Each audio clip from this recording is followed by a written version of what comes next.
Good evening and welcome to the Voidcast and welcome to another episode of Parallel Projections, where usually I sit around and play video games, but tonight I'm joined by my friends to play Call of Cthulhu, an amazing old school tabletop RPG, still going strong, 7th edition currently. It's actually the first time I'm going to play it, and to make it even worse, I'm going to be the keeper of arcane lore tonight, so we'll see how it goes.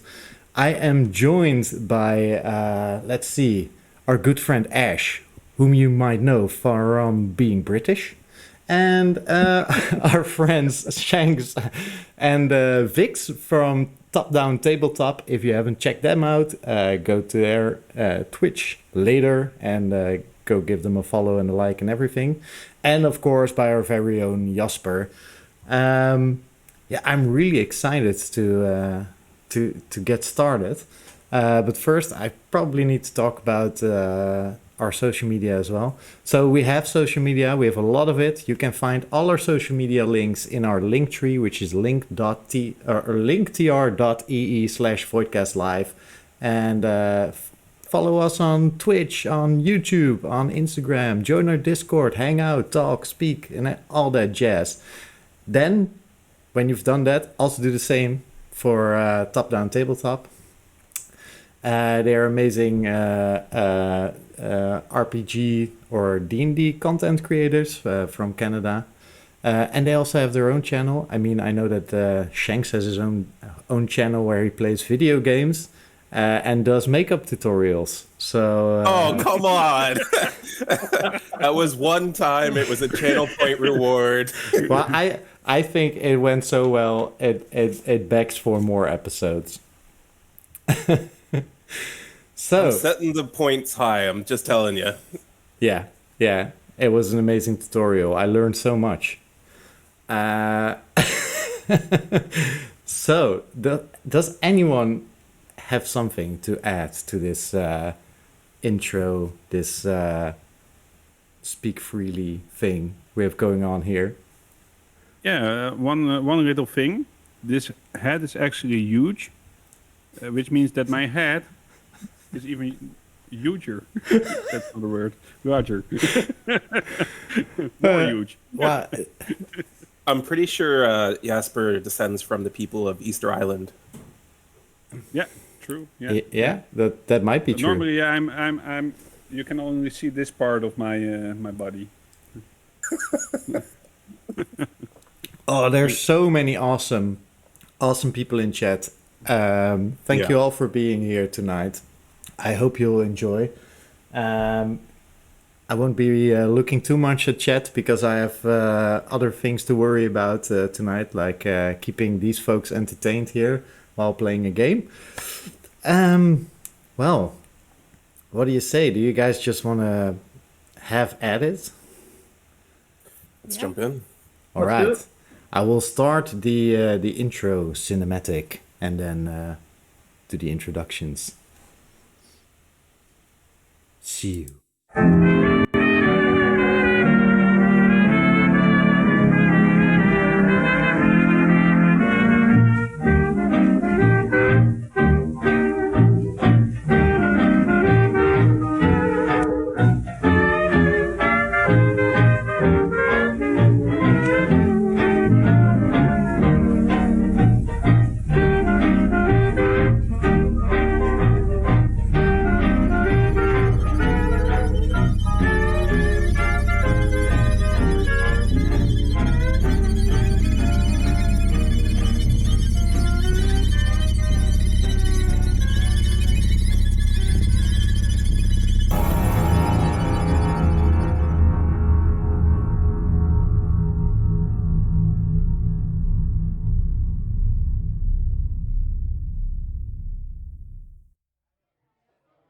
Title as well.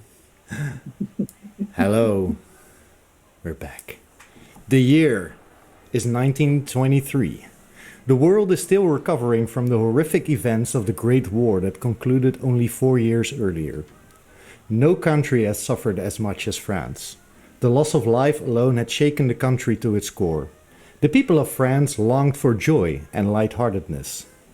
In the recent years, pre-war values have been rejected, and and I'm missing a and people wanted lightheartedness and partying, and the people have begun to call these times les années folles, the roaring 20s, or the mad years.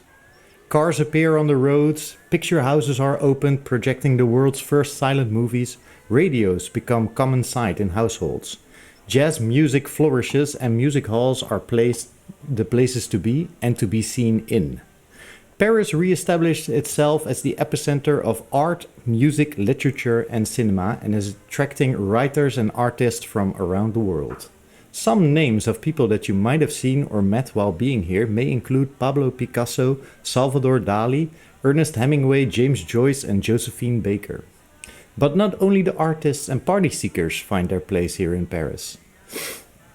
Those that seek to compete in sports come here to find the newest challenge, be it the great Tour de France, the brand new Le Mans 24-hour car race, or even the recently announced Olympics that will take place in France and Paris next year.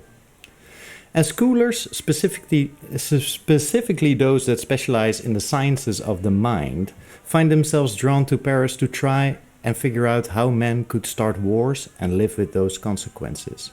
And so, you four find yourselves here in Paris as well. All for your own reasons and all by yourselves. No prior relations have been established between the four of you yet. But somehow it is specifically you four that have been invited to a very private dinner at Le Château Saint-Saëns by la Duchesse Delphine de Beauchamp and her husband Francis Wentworth III.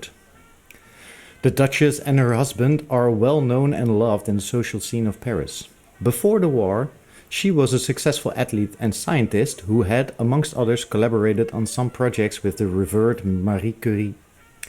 During the war, she reinvented herself as an accomplished aviator, flying reconnaissance and rescue missions for the Aéronautique Militaire, following in the footsteps of the great Marie Marvin.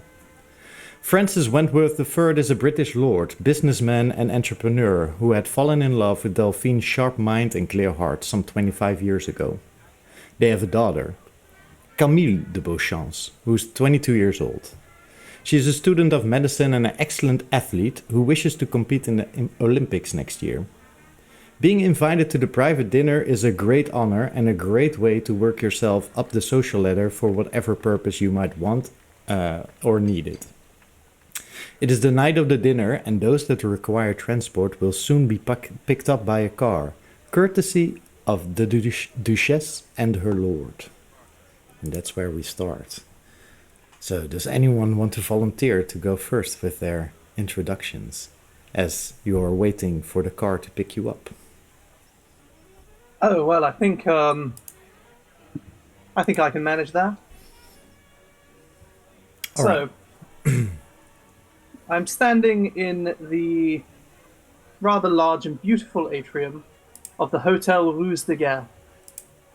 The concierge is leaning in, and we exchange a quiet whisper and a very pleasant handshake, and then he escorts me out to my already waiting Rolls-Royce Phantom, which I decide to drive myself this evening. The Lord and Duchess are great personal friends. Well, I say personal friends. They knew my wife well back in England. She was a lovely lady in her late 60s and unfortunately passed away last year. But we had some wonderful times, and I think I'll just take it for a spin round the block before going to my dinner. All right. Who's next? I can go next if you want. Yes. So in the attic of Rue Cheville, 69, there is this burning, burnt flesh kind of stance rolling around in the room. A lady still sitting in the chair nods her head while looking at this man with glazed over eyes. This man with piercing eyes himself and short-cut hair, dressed perfectly, but toned down in a way, is looking at her and is trying to see if his immediate interference in her brain worked or if he had gone too far. But as she gets up and walks slowly towards the door without a sound, he says to her, "Next time, madame, wear less iron." And as she stumbles out of the door, he looks at the what is it called? the lightning contraption that sends the currency into the chair that she was sitting on, and says, "Another job well done." He straightens his coat, walks after the woman towards his normal offices and living rooms, and as he passes a portrait of his mother, he says, "Mother," and continues on. He then goes into a little Dutch song as he expresses the love for his home country, and he says, well, I actually don't know. I didn't come up with that one. Anyway, let's get into back into the groove. And as he continues downstairs and opens the door, he sees this car that has arrived. It's a car that speaks of wealth, and he immediately dislikes it. He looks at the engine, and a kind of fear can be seen on his face. He walks over to the chauffeur, and he says, "No, not no, no. I mean, nay, whatever. I want a horse and wagon, or a horse and carriage. What's the right word in France? Something. I don't know. I don't like machines. Please move it away and come and get me using just a horse and a simple carriage. No, a whatever. You know what I mean. I want to get to the party in style and without interference of machinery. Please." And so he waits for a couple of more minutes in the rain, while lightning still strikes at the peak of his house, and the house gets backlit by this immense power of energy that surges through the chambers of this big mansion. And when the horse finally arrives, he gets into the side of the chariot. Am I saying it right? I don't know. Coach, yeah. And sits down, takes out a pipe, takes out his scalpel, and cuts the inside out of his pipe to make it clean again, fills it up again, and starts smoking while his ride takes him to the place that he is invited to. Okay. Thank you. Well, the car you send off is, of course, the newest model of Renault cars from the factories right here in Paris, France. But a coach is being brought. You're being picked up and carried off. And then we go to Vix. Sorry, I have a lot of background noise at the moment. So Irene is a very slender woman with porcelain skin tone, rosy cheeks. She has wispy, wavy black hair that's pulled up into a loose updo as she stands just outside an apartment building. Having rented out a flat for that week, she stands outside awaiting for her ride to the dinner party. A cigarette in hand, she mulls over what sorts of connections she wants to make this evening. She blows a long stream of smoke up into the air. Yeah. But her piercing blue eyes shift to a black cat about 10 feet away that's been sitting and watching her for the last 20 minutes. She turns her face to get a better look at it, squinting, and she hisses at it, though it remains unflinching and unimpressed with her. She frowns and takes another long drag of her cigarette, watching the car pull up to the residence, and gives herself a once-over. She did what she could with putting an appropriate outfit together, a silky white shirt with a taut skirt that falls to her knees, and tied around her neck is a thin black bow. She has a long fitted trench coat thrown over everything, and she slips on a joyful demeanor, flicks the smoke onto the ground, and steps on it. With a poised smile forming on her lips, she rushes to the vehicle to let herself in when it arrives. All right, thank you. And last. All right, so we see one of the more well-renowned fancy hotels in downtown Paris. Zooming in through the window, we find their smallest, dankest, least accommodating room, while a young man, attractive in his own way, in his mid-20s, sits in a tank top and boxers, smoking cheap tobacco, sighing deeply as he drinks back a large glass of whiskey.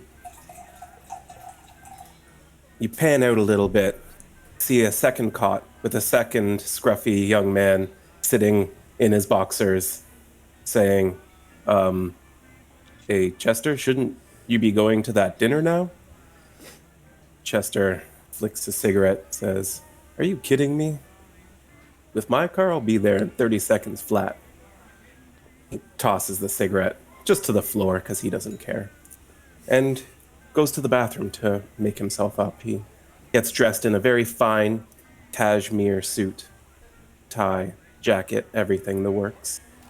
Comes out in his only clean outfit, his only decent outfit. Says, "Listen, if I come back and knock 3 times before I open the door, you're out on the fire escape tonight." And then he heads outside, walking down the halls, trying his best to look like he fits in with these fancy up-and-comers. As he makes his way outside, valet notices him, runs off. Just a moment later, he brings up his classic American Ford Model T with an engine twice the size as the factory installed. He gets in and revs it up. Sounds like thunder rumbling across the streets. In no time flat, he takes off, with the burning of rubber and a cloud of smoke behind him. It's like he says to himself, "Now listen, Chester, you're going to make a splash tonight. You're the fastest man alive, and they're going to acknowledge you once and for all." And then he sighs deeply again, knowing that he's probably going to blow it again. All right. Well, you've all chosen to take some alternative transport, except for Irene. But your transport takes you just outside of Paris, somewhere to the south. You drive through a small, peaceful forest with lush trees before arriving at a massive steel-fenced gate. As the gate opens, they reveal a pebbled driveway of about 200 meters, ending as it circles around a giant fountain. Beyond that, the chateau. A beautiful Renaissance manor built somewhere in the 1800s. You'll all step out of your transport and are led up the stairs to the dais in front of the entrance. A thick, gorgeously crafted wooden double door is opened and you all step into a massive entrance hall. Marble tiles on the floor, decorated wooden paneling on the walls, and across from you 2 curved marble staircases that lead to the upper landing. The ceiling is very high and ornately decorated. Long velvet curtains frame the windows and paintings line the walls. An older man in a black tux stands in front of you, and despite his age he is quite tall and muscular. He has long white hair bound in a tail and a prominent scar on his chin. Bonsoir, Madame et Messieurs. Bienvenue à Château 500. La résidence de la Duchesse Delphine de Deschamps et François Wentworth le Troisième. Je suis Pascal Theroux, head of household staff. He waits to see if anyone cares to respond. Chester leans into whoever's on his immediate right and whispers, "I didn't catch a word of that, did you?" I don't care. So I Pardon me. push one leg forward, sink into a deep bow, say bonsoir. Bonsoir. He raises an eyebrow to Chester and Ortmund, but gives you a curt nod, Lord Smythe. As he continues, if you would please follow me to the diner. The large, stern-looking man leads you towards the left of the two hallways at the end of the entrance. The hallways almost feel cramped in comparison to the great entrance hall, but are still much larger than most you have seen. The hallway seems to bend off to the right after some 10 meters. And there are 4 doors, 2 to the left and 2 to the right of you. Those on the left are double doors that are both wide open and lead into the diner. The single doors on the right are closed, and the hallway is an exposition of fine art, multiple paintings and pedestals with objects lining the walls. Pascal steps into the diner. And you're still in the hallway. Irene has been looking at all of any art and sculpture this whole time, just ignoring like all of the other guests who arrived with her. But she would be following any direction to move into like the main event area. I do have to step away for a second though. Yeah, no problem at all. Anyone else? I think the first thing I would do is walk into the room like I own the place. Stroll straight over to the drinks cabinet and immediately turn around and said, "So, I would like a drink." Now Pascal raises an eyebrow at you, but determining that it's probably because you're British, he allows you to take whatever you want from the cabinet. I resemble that stereotype. Once you go for the most expensive bottle, he of course tries to go for but you already opened it and it's c'est bon, Gift from he Ernest says. Shackleton. A gift from Ernest Shackleton. He was a wonderful man. Knew my wife. All right. I wouldn't mind a little snifter if you've got some available for me. Immediately pour him a very large double. All right. Thank you very much. So for Irene, looking at the art pieces, is there anything specifically that you are looking for or looking at? She's mostly critiquing them. She's like muttering under her breath about how pompous some of them are and how much better her sculptures are. Yeah. Can I hear what she's saying?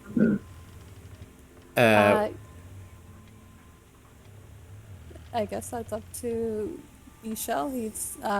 She's keeping it under her breath, but it really depends on how close you are. I could do a listen check. You go ahead and do a listen check. Let's see if you hear anything. Nope. All right. You can just see her observing the art with a sometimes certain look on her face, saying that she doesn't quite appreciate what's going on there. So for the art, they are a mix of different paintings, like hunting scenes. There's some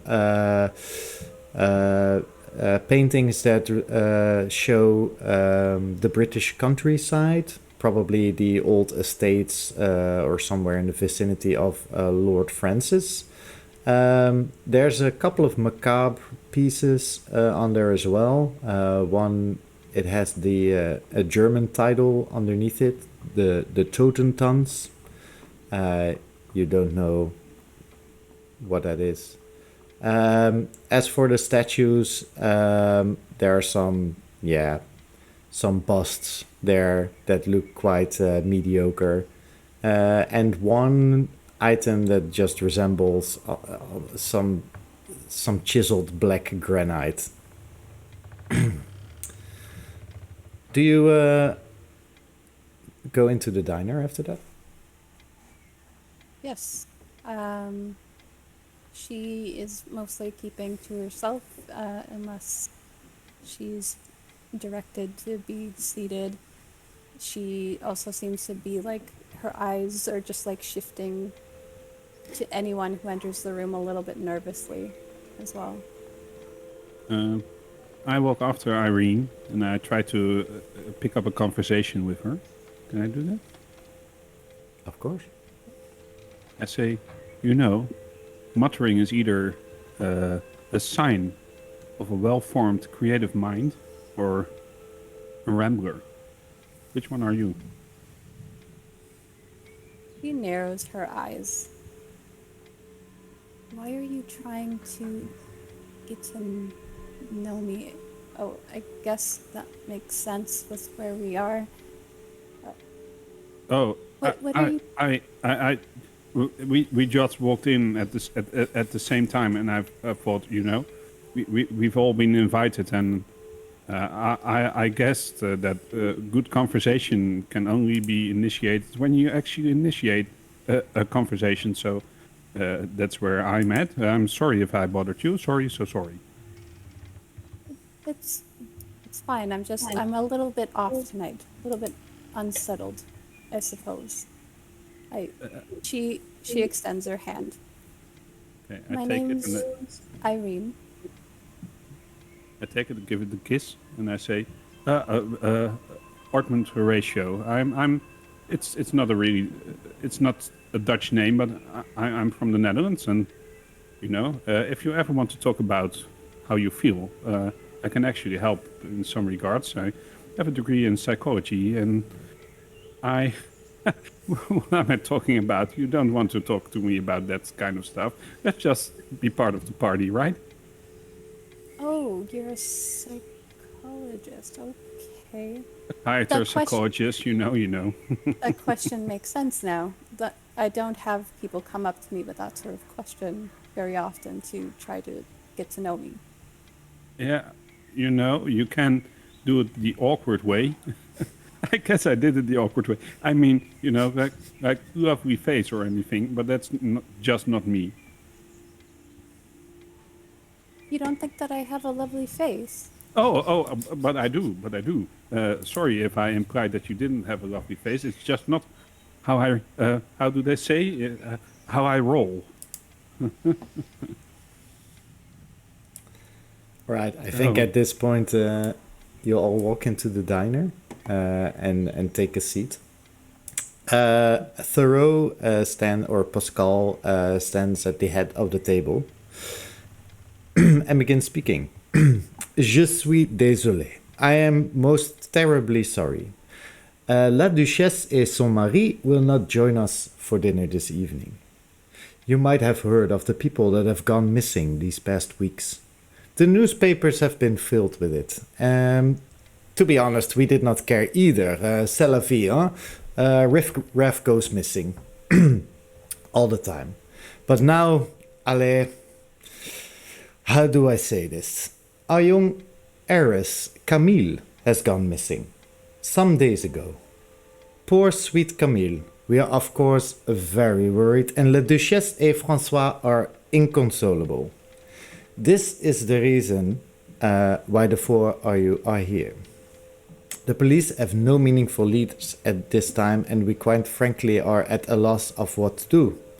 As unlikely as it might seem, La Duchesse and her lord would request of you to use your individual skills and connections to work together in hopes of finding dear Camille.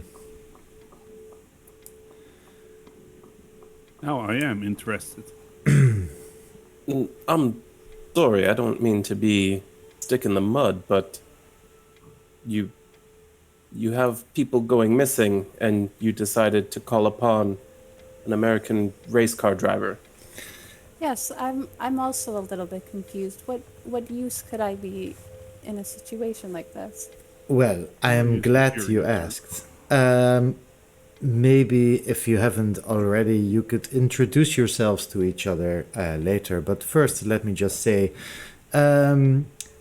Monsieur Chester, we of course know of you. You have been following Camille around for some time. We know you've been seen in some parties together or not. No? Is that correct? I mean, that's not entirely inaccurate, old bean, but I don't think that I have any insight as to where she might be now.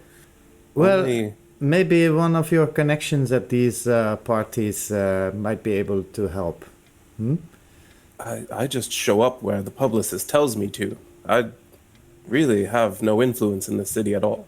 Well, the Lord and Lady would be most happy if you would do this favor for them and maybe try and talk to some of the people that you have met in the recent days. With Camille, we don't know. She's been gone for some days. And for you, Madame Irene, she has been seen a couple of days ago at one of your art exhibitions. She was also a connoisseur of the arts, so to say. So, yes, anywhere between the expositions and the parties, we just don't know where she might be. Then, the Lord, your reputation precedes you and your connections might be very, very useful in this endeavor. Anything that I can do. And lastly, Ortmund, also very well known in some things, some around the sciences of the mind, yes? Well, you know, the mind of a young woman is a fickle thing, always chasing bubbles, so to say. I know some of this, and I know how to eradicate it, so that they grow up stern women. Yes. So, well, I will just make sure that l'entrée is served. Please be seated. We will talk more when I return. At that moment, Pascal gives a polite bow and leaves the room, leaving you all alone at a dinner. Well, I certainly believe it is our duty to help this poor young woman. I think the first thing we should do is possibly elect a leader, someone who's going to know a little bit about the city and a little bit about the people in it. A good doctor, perhaps, who knows the ins and outs of the Well, female mind. Listen here.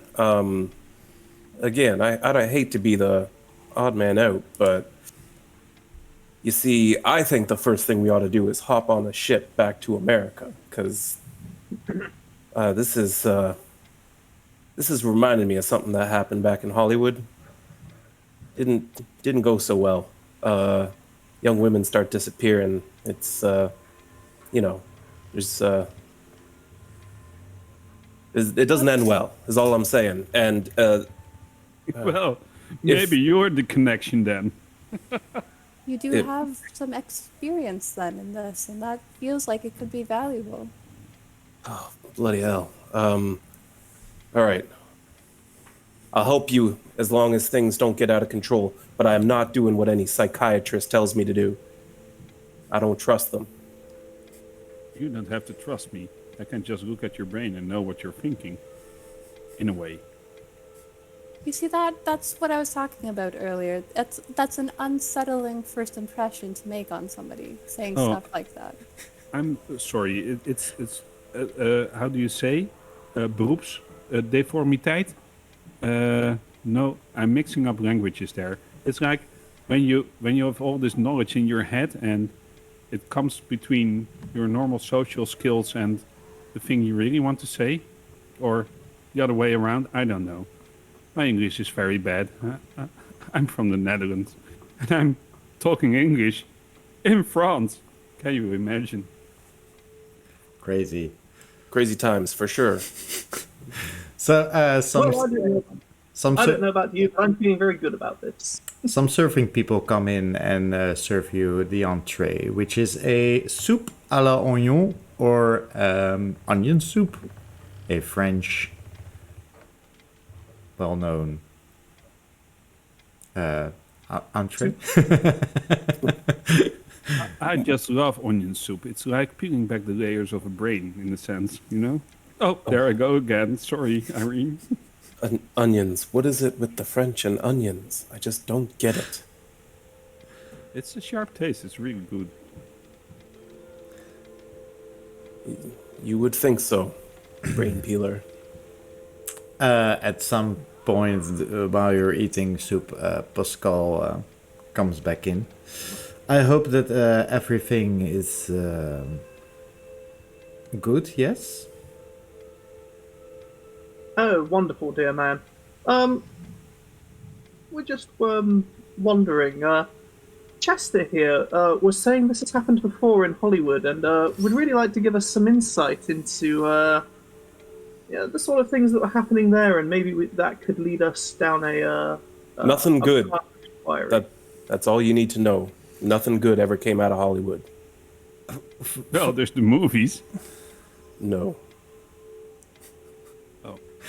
Well, I don't personally know what Mr. Caldwell has been up to down in Hollywood. I just know of his connections, I'd like to see if I can determine whether he's lying. yes, you make I don't that know. roll. I don't know what that role is. So that Probably would something I'm bad at. Psychology, maybe? yeah, that could be. So let's see. We have either psychology or no, this is not a spot hidden. Doesn't matter. I rolled No, a 96. I think psychology is 96. Unless I'm shooting him, there's no way I got that. well. You might Isn't try that a crit later. fail? No, 99, I think, is a crit fail. He Or is 100. a No, very 96 plus. 96 plus is at the bottom of your sheet. Okay. Ball. Either way, I'm just trying to determine whether he's lying. yeah. So I don't know there's how that could there's go no worse. extreme consequences to this. It's just a very difficult to determine what information he's holding back or not. As a head of household staff here at the chateau, and whatever history he might have had, being the older, muscular person that he is, you have no idea what he knows or doesn't know. Okay. Well, then, here's what I'm going to tell you. Young actress went missing, right? We went looking for her. A bunch of people in robes tried to kill us. There was a crazy, powerful, old rich man behind all of it. Kind of guy that would live in a house like this. Oui. I can see where your concerns might have come from, but I assure you, we are just, I'm just a regular house or head of household staff working for La Duchesse and her lord. They are very well known here in Paris, and Camille is missing, and we would really like to have her back. Pascal, was it? That Oui. your name? Right. Well, Pascal, let me ask you something. Pascal, oui. C'est Did bon. they, the lord and lady of this abode, if you will, it's very much out of place here. They wouldn't by any chance be one of the sponsors of my race in Paris, would they? Well, it is very good that you should mention this, yes, because I know that the Lord and Lady have been discussing finding someone to sponsor doing Le Mans 24-hour race, and they would be, of course, helping them find their daughter will absolutely ensure their sponsorship. Everything Right. you will need. And for the rest of us, I take it that aside from the goodness of our hearts, that if we were to help out, that perhaps there would be something in it for us as well. Well, of course. The lady of the house, La Duchesse, has a love for the arts and knows a lot of the greatest artists currently working in Paris. And she would love to have you in this circle of friends to further develop l'École de Paris, the grandest art school this moment in the world. Irene, who has not touched her soup the whole time, and it's probably like not even hot anymore. She tries to hide a smile by picking up like a spoonful of the soup and like placing it in her mouth, and she just nods in an understanding nod. All right. Well, Let's my dear read fellow, I don't everybody think you're up. going to be able to. Oh, sorry. No, your turn. Well, my dear fellow, I don't think you're going to be able to bribe me so easy. I did not know I was going to have to bribe you, Lord Smythe. I know that you are very desperate to climb the social ladder here in Paris. And, well, having the Lord and Lady on your side will make you a very, very rich man. Even richer than you already are, I'm sure. So I kind of look around the room innocently and say, "Oh well, you've twisted my arm." Very difficult to convince. My lightning rod is of inferior quality. The lightning doesn't pass through the chair as it used to. Maybe if you can give me some harsh materials to better run my practice. You know I'm into the nouvelle science. Well, I can probably personally help you more with this because I have friends with similar interests, and I have some experience from years ago. Some people that might help you. Have you ever heard of Nikola Tesla? Oh, I love him. I've seen his work somewhere, and if you could ever get me one of his contraptions, then I'm set for life. I know for sure. Well, we can. I can promise you, we'll sort these details out later. Huh? Please, for now, enjoy the dinner. The onion soup is being taken away. Whether you have finished or not. That's spoon left. Completely full. Yeah. So, and some 5 minutes later, the main course is brought in, which is, of course, confit de canard. Ooh. And for those uncivilized Westerners, that would be What? Duck. With a nice sweet syrupy sauce. Well, now we're talking at least. Chester digs in. Ik hou gewoon van eend, I say. Eend is so, duck is so delicious. Oui. I love it. Très délicieux, hein? So while we're eating, what I'd like to do is I'd like to try and my luck at charming Chester a little bit. Okay. Charming. Sure. I mean, I will leave this to Shanks to see how he will take this and respond to these charms. But if you would like to roll for it, you can certainly go ahead, and I will leave it up to Shanks how he feels he might be charmed by you. Okay.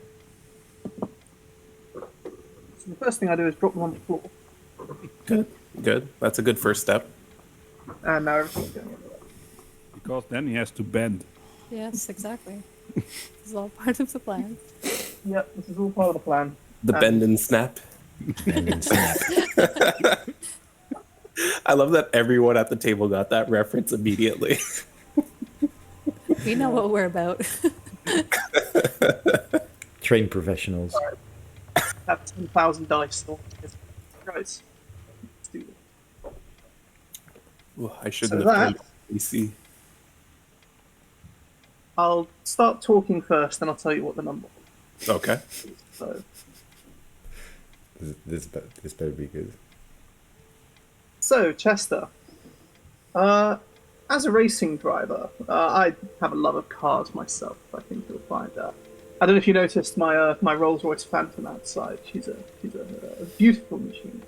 Um, I think they're going to want us to start investigating soon, and the other two seem a little bit how should we say it? A little too eager to please. Maybe we should start with Camille's bedroom and a young man as yourself. I'm sure you know your way around a woman's bedroom far better than I would. Okay, interesting tactics. I'm gonna tell you right off the bat, you've got 1 plus and 1 minus against you here. So make your roll. I Or made tell my me roll. tell me what the roll is, and My roll was a 59, and I am quite a smooth talker. that's below your charm skill. I did see my charm skill a second ago. My charm skill is a 70. Oh yeah. Okay. Then yeah, I'd say that all works out in your favor. Well, you know,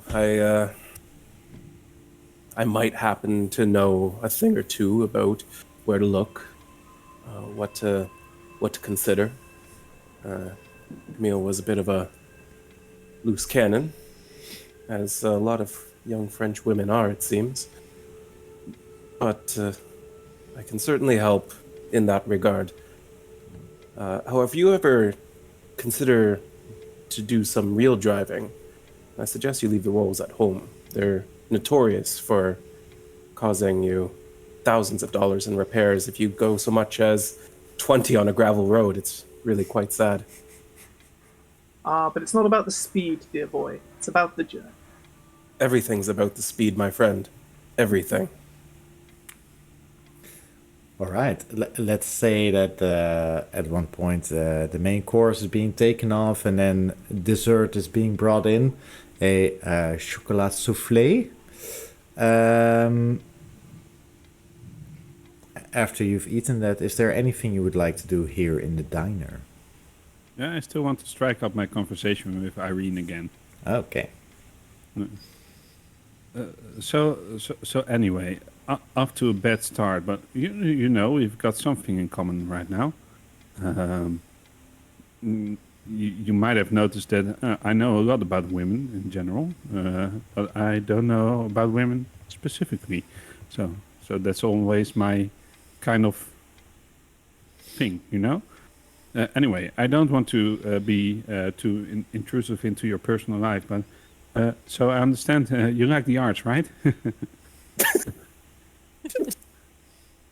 He is like kind of hanging on to every word that just pours out of his mouth, really intrigued. And then she just really like tilts her head suddenly at the question. Yes, I do. I'm a sculptor.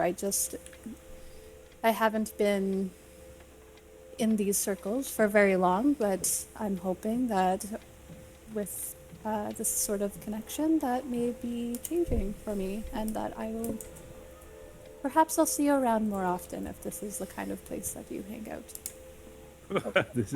It's kind of the first time for me, but you know, how do I say this? Do you like the beautiful arts more, or more of the scary ones? You know, like the ones that make you feel fear and stuff. I think a bit of both. I think there's a certain beauty that can come from something that. And she looks over at the others to make sure they're still like engrossed in their conversation. I think there's a certain beauty that comes with something that gives you those kinds of chills. Would you agree? Well, if it's existential dread, I certainly agree. Yes.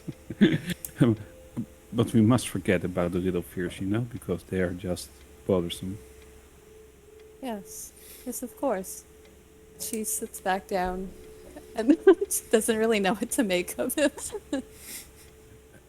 Anyway, nice conversation. It's my mother would be proud of me. Thank you.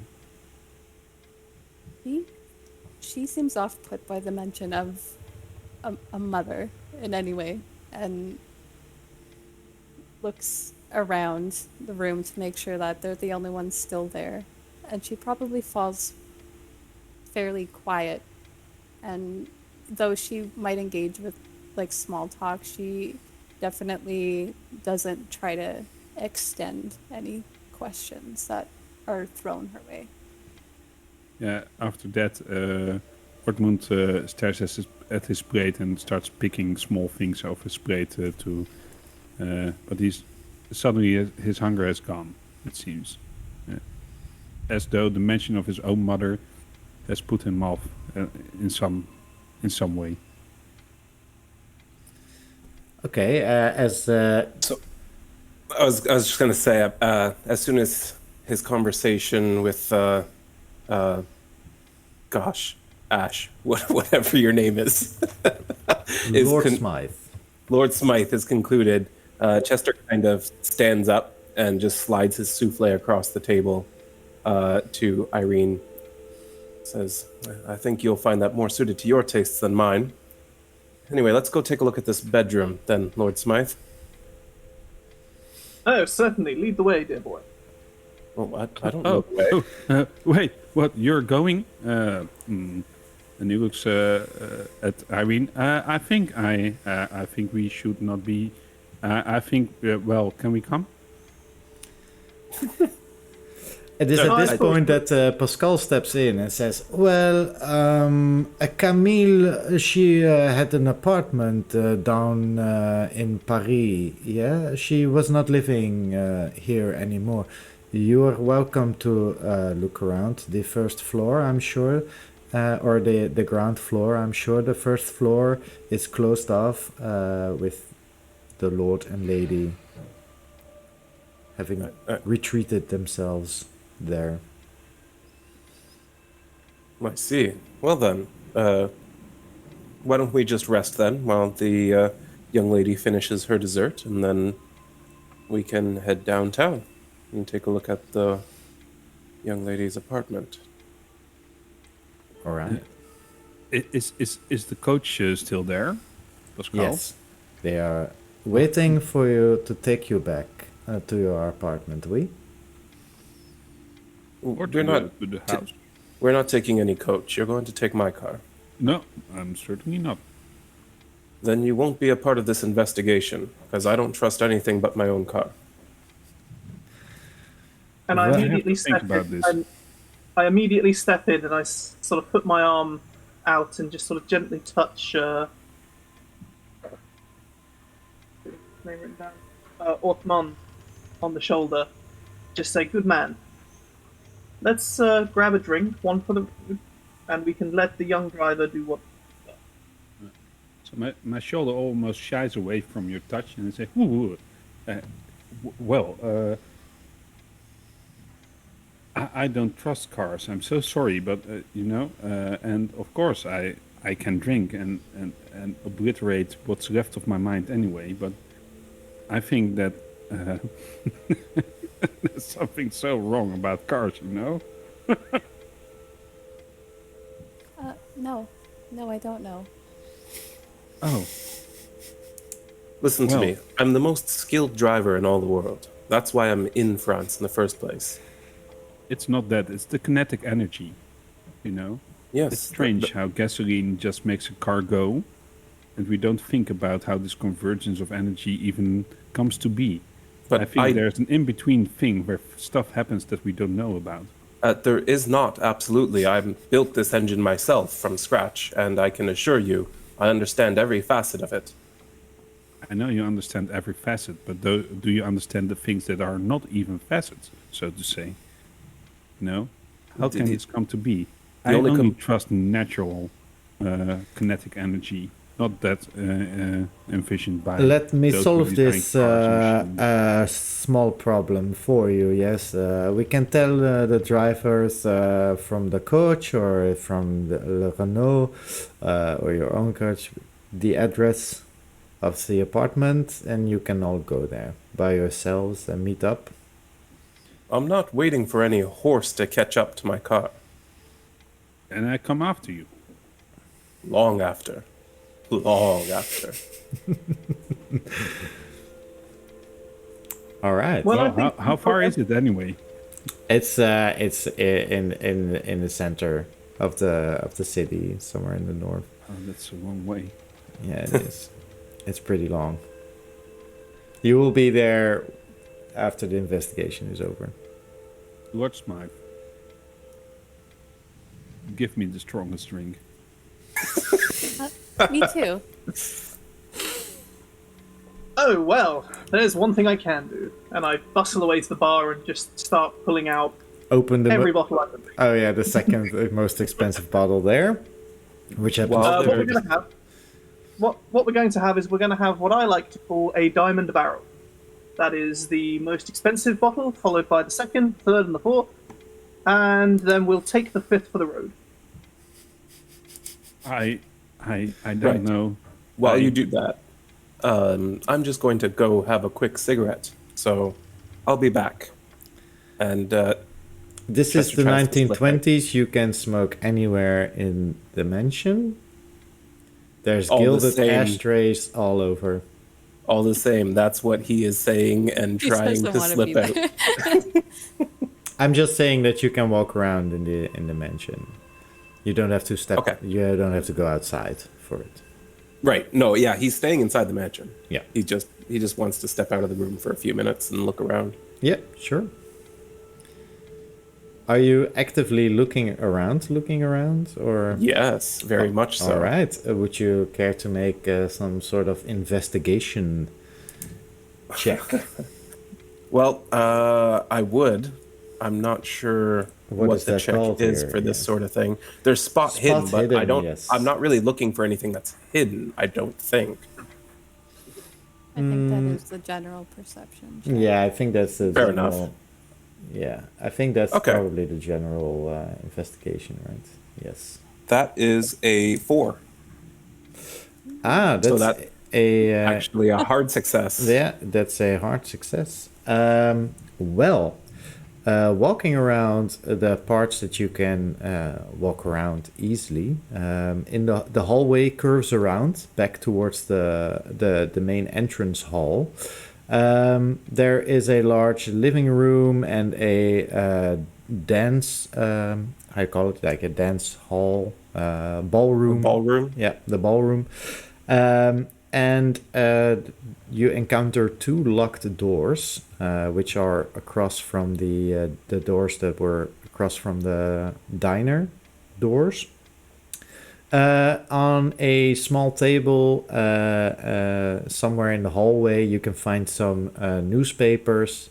The front page talk about missing people in France. You see the paintings on the walls, and now that you stare at it, those landscapes, those British landscapes, look pretty eerie.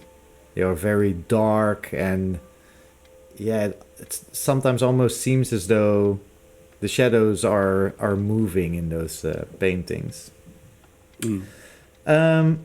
You find a book of an occult psychologist. Some random name. You don't know what it is unless you try and read it. The back says something about trying to understand the mind by examining the spirit realm and the world of dreams. There is that chiseled black granite block also catches your attention. As you can feel some sort of strange, almost magnetic pull from that block. Now that you're How- actually focusing your attention on it, How big is this block? it's about the size of a brick. I'd like to take a closer look at that. All right. Well, you can make a occult check if you Gosh, that's- if you would want to. unless I roll another 4, we're in trouble here. No, No. not even close. It just had some. At the moment you directed your attention to it, it had some pull on you. But now that you've seen it, it's just a block of granite, and you walk on. Yeah, and then you're only left with the locked doors. I see. So nothing jumps out at me as any sort of significant artifacts No. of. Oh, last thing is you find a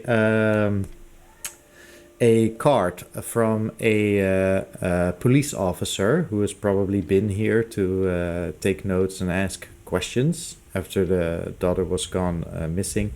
The name on the card says Joe Duplantier. I'm gonna pocket that card. Yep. All right. And then head over to the locked doors. And since I've got the Jimmy from my toolbox in my jacket, I'm gonna see if I can use mechanical repair to open that door.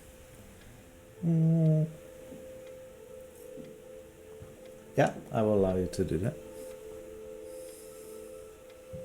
Okay, so I got a 66, but I would very much like to spend 1 luck point to succeed with 65. You're allowed to do that, and you succeed. So you take the which door? So from the main entrance, you have 2 doors. Right. Do you take the first one or the second one? The one closest to the entrance, or the one further back down? I'm going to take the one further back first. All right, interesting. Do you want to make a, let's see, what's that? Some sort of try to keep silent. Ooh, like a stealth check? Yeah, like a stealth check. What do we have? Stealth. Yes, please. Out of hand, maybe. That's going to be a fail. That's going to be a fail. Okay, so you are successful in opening the door. You're not really lockpicking it. You're basically using something as a screwdriver to screw the lock out of it, the complete handle and everything, and the door unlocks itself. But it made quite a ruckus. So it is at that time that Pascal steps into the hallway and say, "Oh, monsieur, please, what are you doing here? I can assure you there's nothing of interest in that hallway." I'm really sorry. I was under the impression that we had the run of the first floor, and when this door wouldn't open, I thought maybe it was just jammed, and I could maybe fix the doorknob on it. Well, Wait, Andy. That is my own personal office. Can you make a spot hidden roll for me? Oh, probably not, but I really hope I can. Good gosh. I'm not good at anything. Like, Almost like you shouldn't have gone off by yourself. probably, but I don't trust anyone, so no, I fail. Actually, hold on. Screw it. I'm using more luck points. I'm going to use 7 luck points to pass. All right. Okay, you passed. So you get a glimpse inside, and it is indeed a small office. There's a wooden desk with a lazy chair. There's some sort of golden skull on the desk. There's some papers on the desk. And you can see some shelves with black leather-bound books and some sort of chamber robe hanging on the wall. Okay, so he's gonna just kind of very casually and slowly step into the office as he says, "Now, Pascal, let's have a word about this because you and I both know that they asked for me because they know about what happened back home, right? Like, if nobody else is here, let's be real about this." So I will decide. Let the others decide whether they have heard the noise in the hallway and care enough to see Pascal step into the hallway to either join him, or do you all stay seated? I think Seated? I want to talk to Lord Smite. Okay. Irene, Irene kind of wanders over. She took whatever drink that Lord Smythe gave her and has just been holding it. She hasn't taken a single sip. She has a cigarette in her mouth, and she definitely ducks out into the hallway to snoop.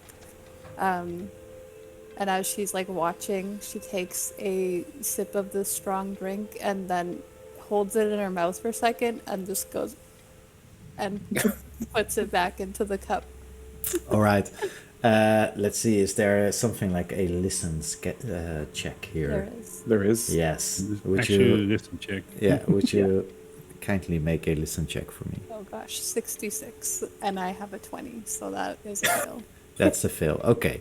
You can just see Pascal moving closer to Chester and sort of, yeah, he almost enlarges himself a bit. Chester, for you, Pascal comes closer with a very angry look on his face as he mutters under his breath, "The Lord and Lady might know what has happened in Hollywood, but I sure did. Now be a good boy if you want those events to be put away, and do as you are told. Now please kindly leave my office." Gal, I mean no disrespect, but I'm just telling you. In my experience, the best way to find a missing person is to explore the places that the people involved don't want you to explore. Oui. I'm not trying to be rude, but I have to explore everywhere. Well, we very much agree. This is not the place to look. I suggest you start out with her apartment and maybe visit the police officer that is handling the case. All right. I hear what you're saying. I'm being a bad guest, and I don't mean to be. What is in the other It is locked fine. room? The other locked room, I can show you. It is storage. He actually walks over if you follow him. He's not going to leave you alone with the door. He's going to try and close the door behind you. I'm trying. I'm going to go to follow him. I would also like to try to grab that golden skull if I get the opportunity. Well, you're not in the... so you stepped sort of halfway into the office, but he will position himself to sort of try and get you out of his office as soon as possible. Okay, because the way I was picturing is like as he came up to me, I'm kind of like backing into the office as I'm talking to him, trying to get deep. You make a sleight of hand check to see if you can grab that skull. Having seen all this, could I try and make a distraction? Ooh, I love you so much right now. Yeah. Well, I can be the distraction, actually. Well, you were going to be my subject, actually, if that's all right. Okay. With you. Yeah, sure. Go ahead. Make your distraction. I've just handed everybody rocket fuel, Yeah. and I happen to have some matches in my pocket. So what I'd quite like to do is turn to Ortmond and say, in a very loud voice, "Oh my good man, these are so much better when they've been set on fire." Man, I just don't know what I'm experiencing. And I'd like to I've use never had this. I'd like to use a sleight of hand check to flick a match across the top of the book and directly into his drink. Okay. You do that.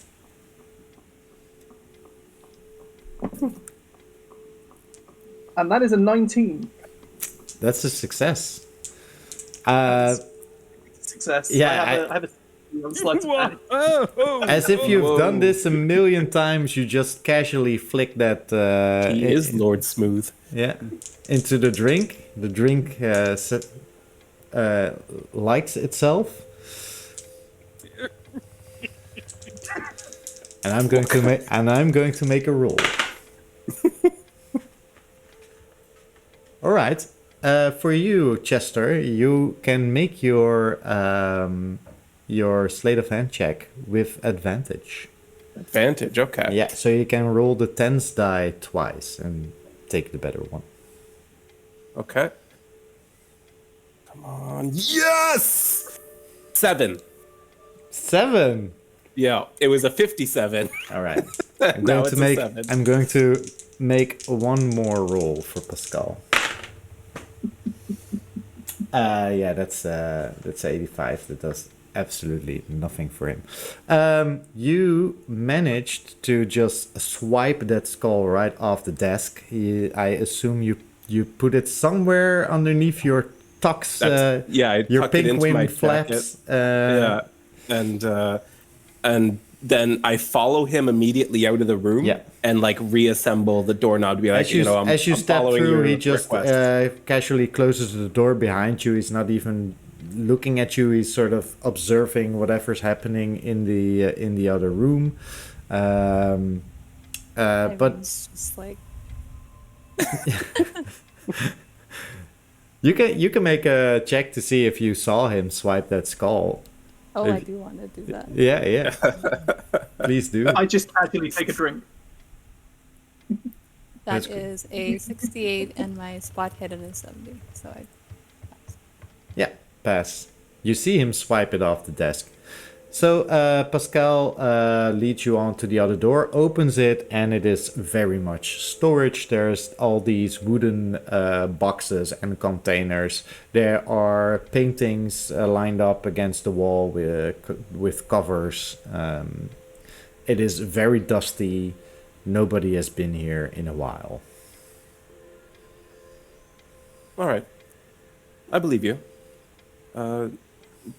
Who do we get the address then from?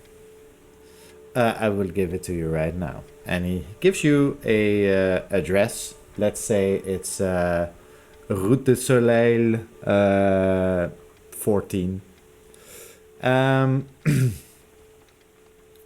Yeah.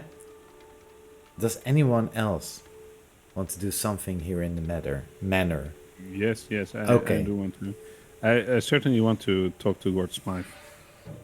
And I say, you see, it's just the brain is a sticky thing, not literally, of course, because in a sense, it's, I'm not that kind of doctor. I keep the head closed.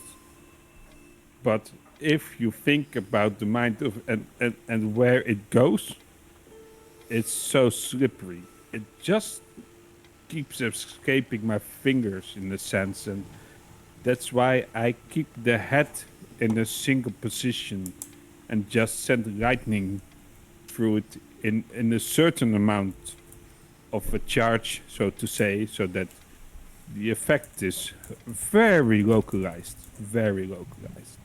That's what makes what I call the fleshy matter do the things I want them to do.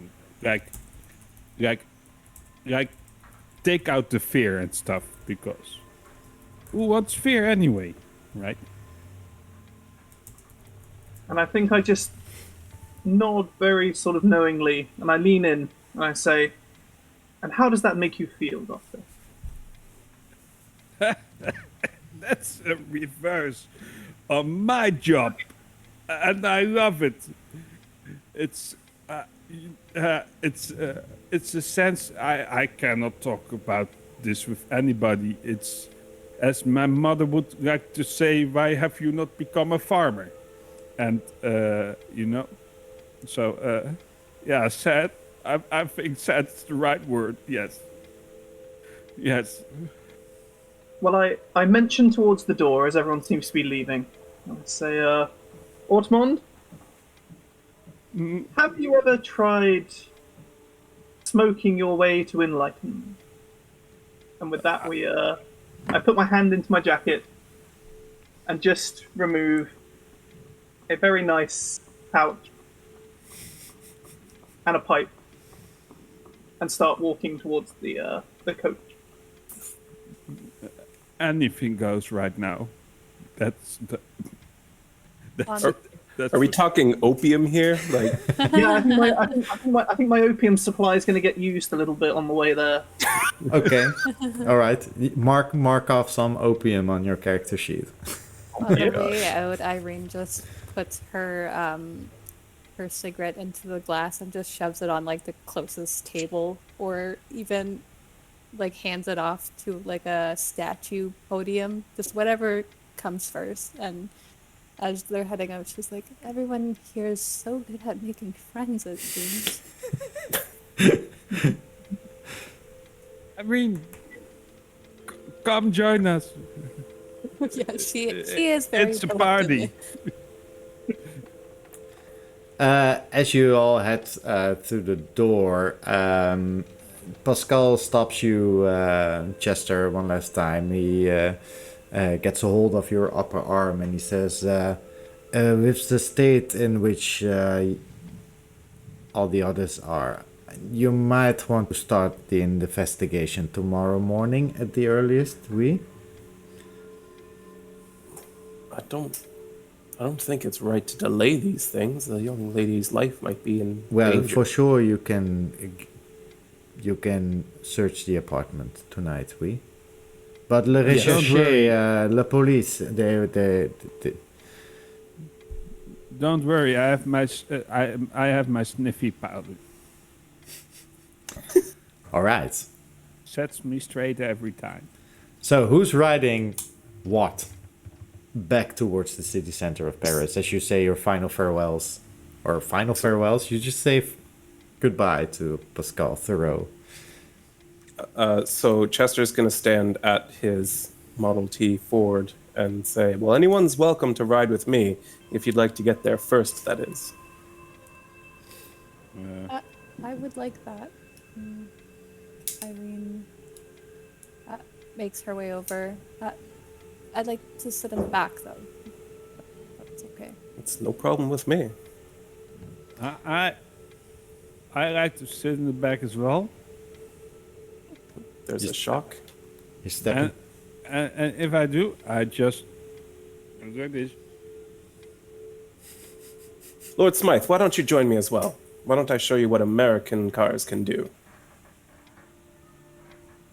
Oh, well, if you insist. And he pulls out a bottle that he swiped from the drinks cabinet and just unscrews the lid, sits in the passenger seat, puts his feet up on the.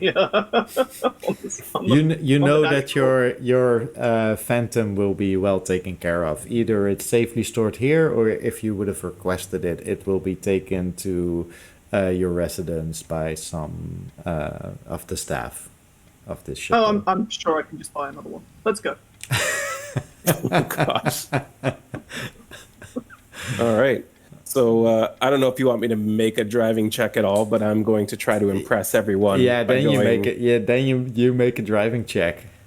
I mean, Right. normally driving it's fine, but if you want to impress people, then Oh, I'm definitely trying to impress them. So I got a 2, and my driving skill is 93. I would say that with the speed of lightning, which can even impress our dear psychologist Ortmund, you blast over the gravel forest highway onto the pavement into Paris without hitting anyone or anything.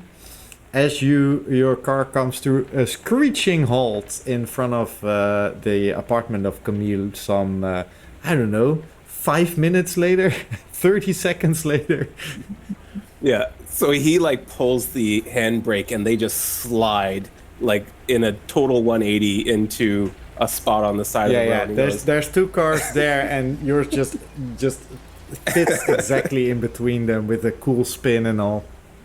For the rest of you, your hair is all like straight behind. Irene's like this, like one hand on the side, one hand on the seat, and she's trying to give the impression that she's scared, but there's like a slight smile on her face, like she is definitely embarrassed. All right. So Artmund is hanging on for life, and sometimes accidentally bumping into Irene and saying "excuse me" way too many times.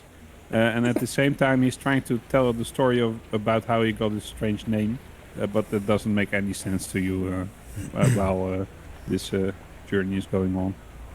I just, as we come to a screeching halt, sort of the smoke from the tires sort of clears. I've still got my feet up on the dashboard, and I just ever so slightly turn to Chester and say, "Well, if I was a woman, I would," and step out of the car. Oh my gosh. I suddenly understand why usually Call of Cthulhu games are played in a prohibition area, because all this clouding of the mind doesn't really help the atmosphere.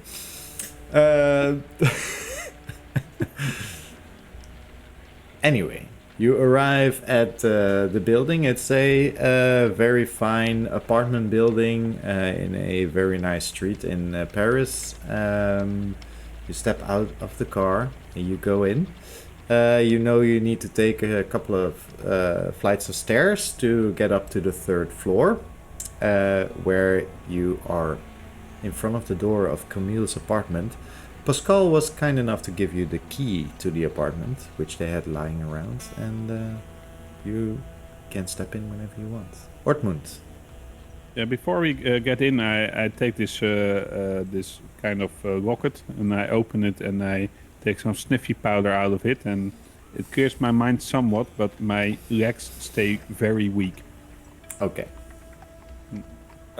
Yeah, actually, Chester, before they go in, is gonna open up the boot of his car and pull out an electric torch and you know, couple like pliers, things like that, just in case. Okay. Yep. Right. When I see them, I say, "Ooh, I love those." Ooh, please don't tell me why. Do you mean it, or do you want me to tell? I don't want you to tell me. Okay. I really don't want to have to shoot another psychiatrist. What? Another? Another. Yeah, he said another.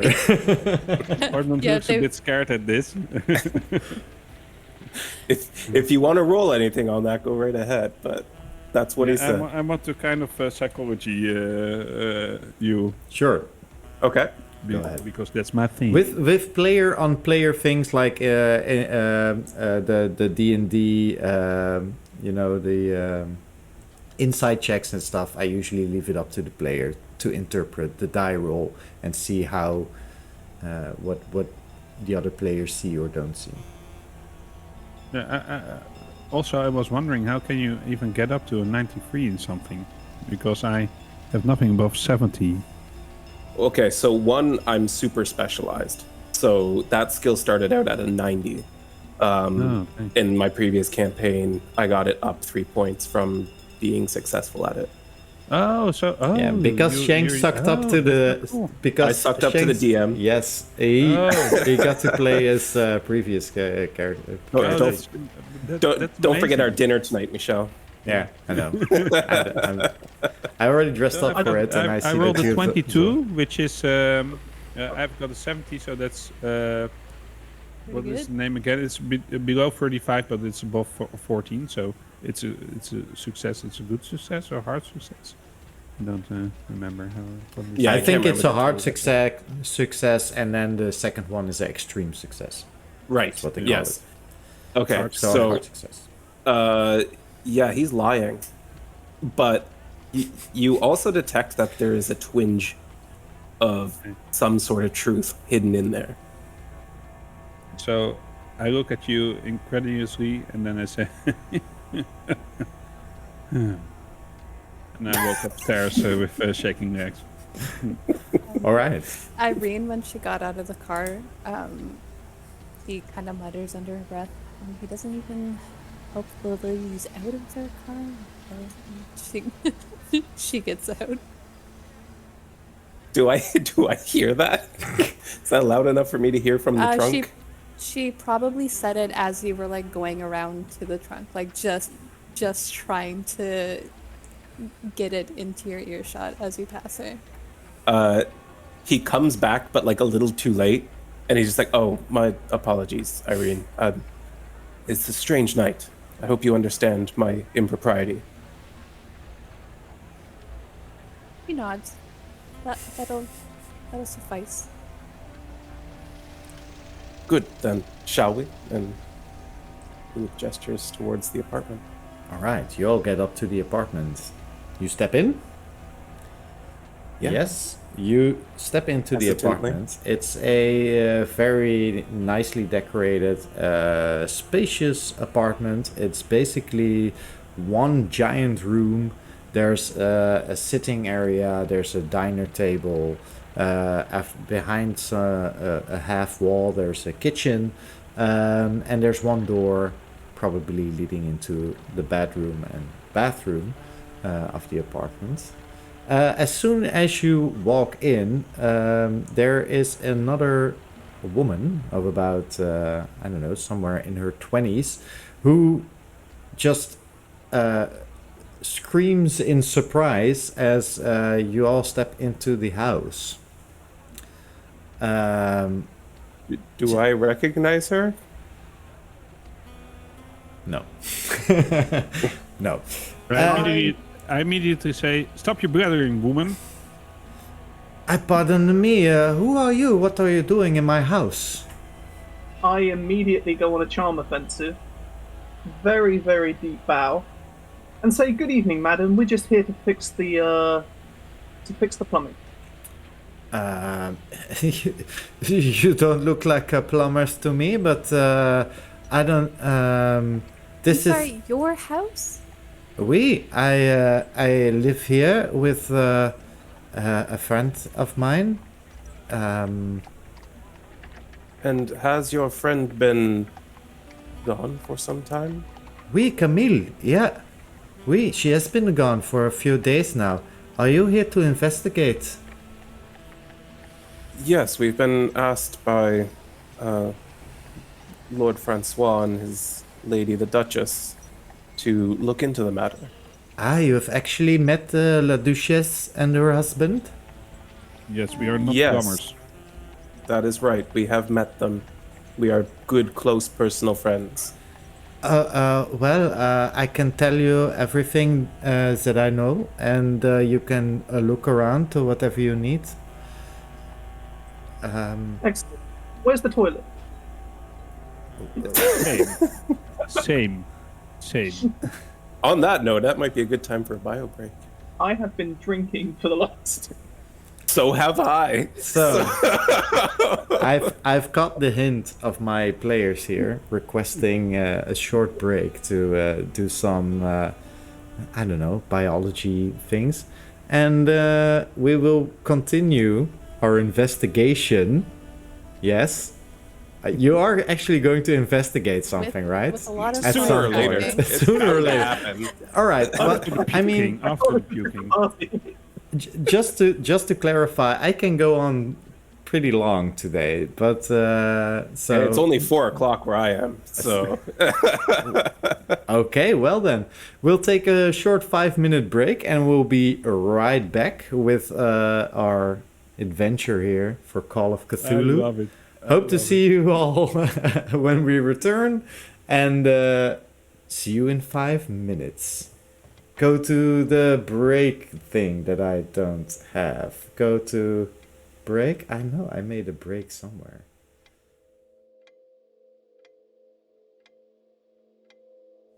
And we're back. Yes, we are. We are finally on a scene. We are in an apartment on, I think I said, Rue de Soleil, number 14, an apartment building where the currently missing Camille de Beauchamp lives, the daughter of the Duchess and the Lord here. You've been asked to investigate. And upon arriving here, you have seen another woman in the living room. Quite surprised with the entrance of 4 people that she's never seen before stepping into her apartment, apparently having a key. So Chester approaches her and attempts to shake hands. Chester Caldwell, the racer, you may have heard of me. My name is Marie. I can't say that I have heard of you. I'm sorry. Oh, don't worry about it. You will soon. Listen. Irene, while this is happening, it's like, so I'll just... And she is like trying to poke around to see if she can tell which bedroom might belong to Camille. Yes. You can finish that up, but that's what she's doing at Yeah. the moment. All right. Great. And Ortmund is going to puke in the toilet.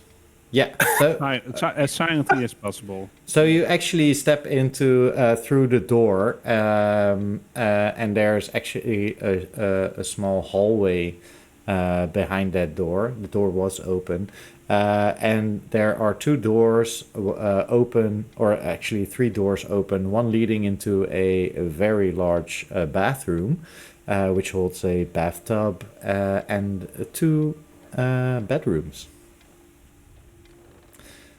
So, for Chester, Marie shakes your hand and says, welcome.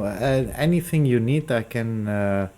I already told the police officer everything that I know, but if it helps finding Camille, I will be most grateful to tell the story. Okay, so I have a few questions for you. Oui? Has she been around anyone unusual lately? Well, we have visited a lot of parties here in Paris, yeah.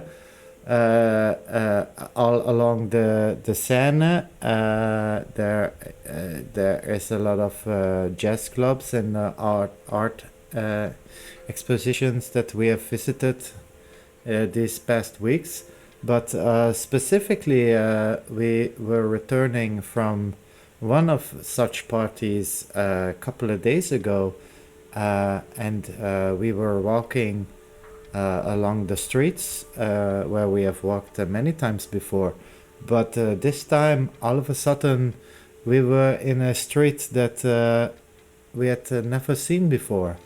The street went along the bank of the river and moved upwards. It was a very narrow street,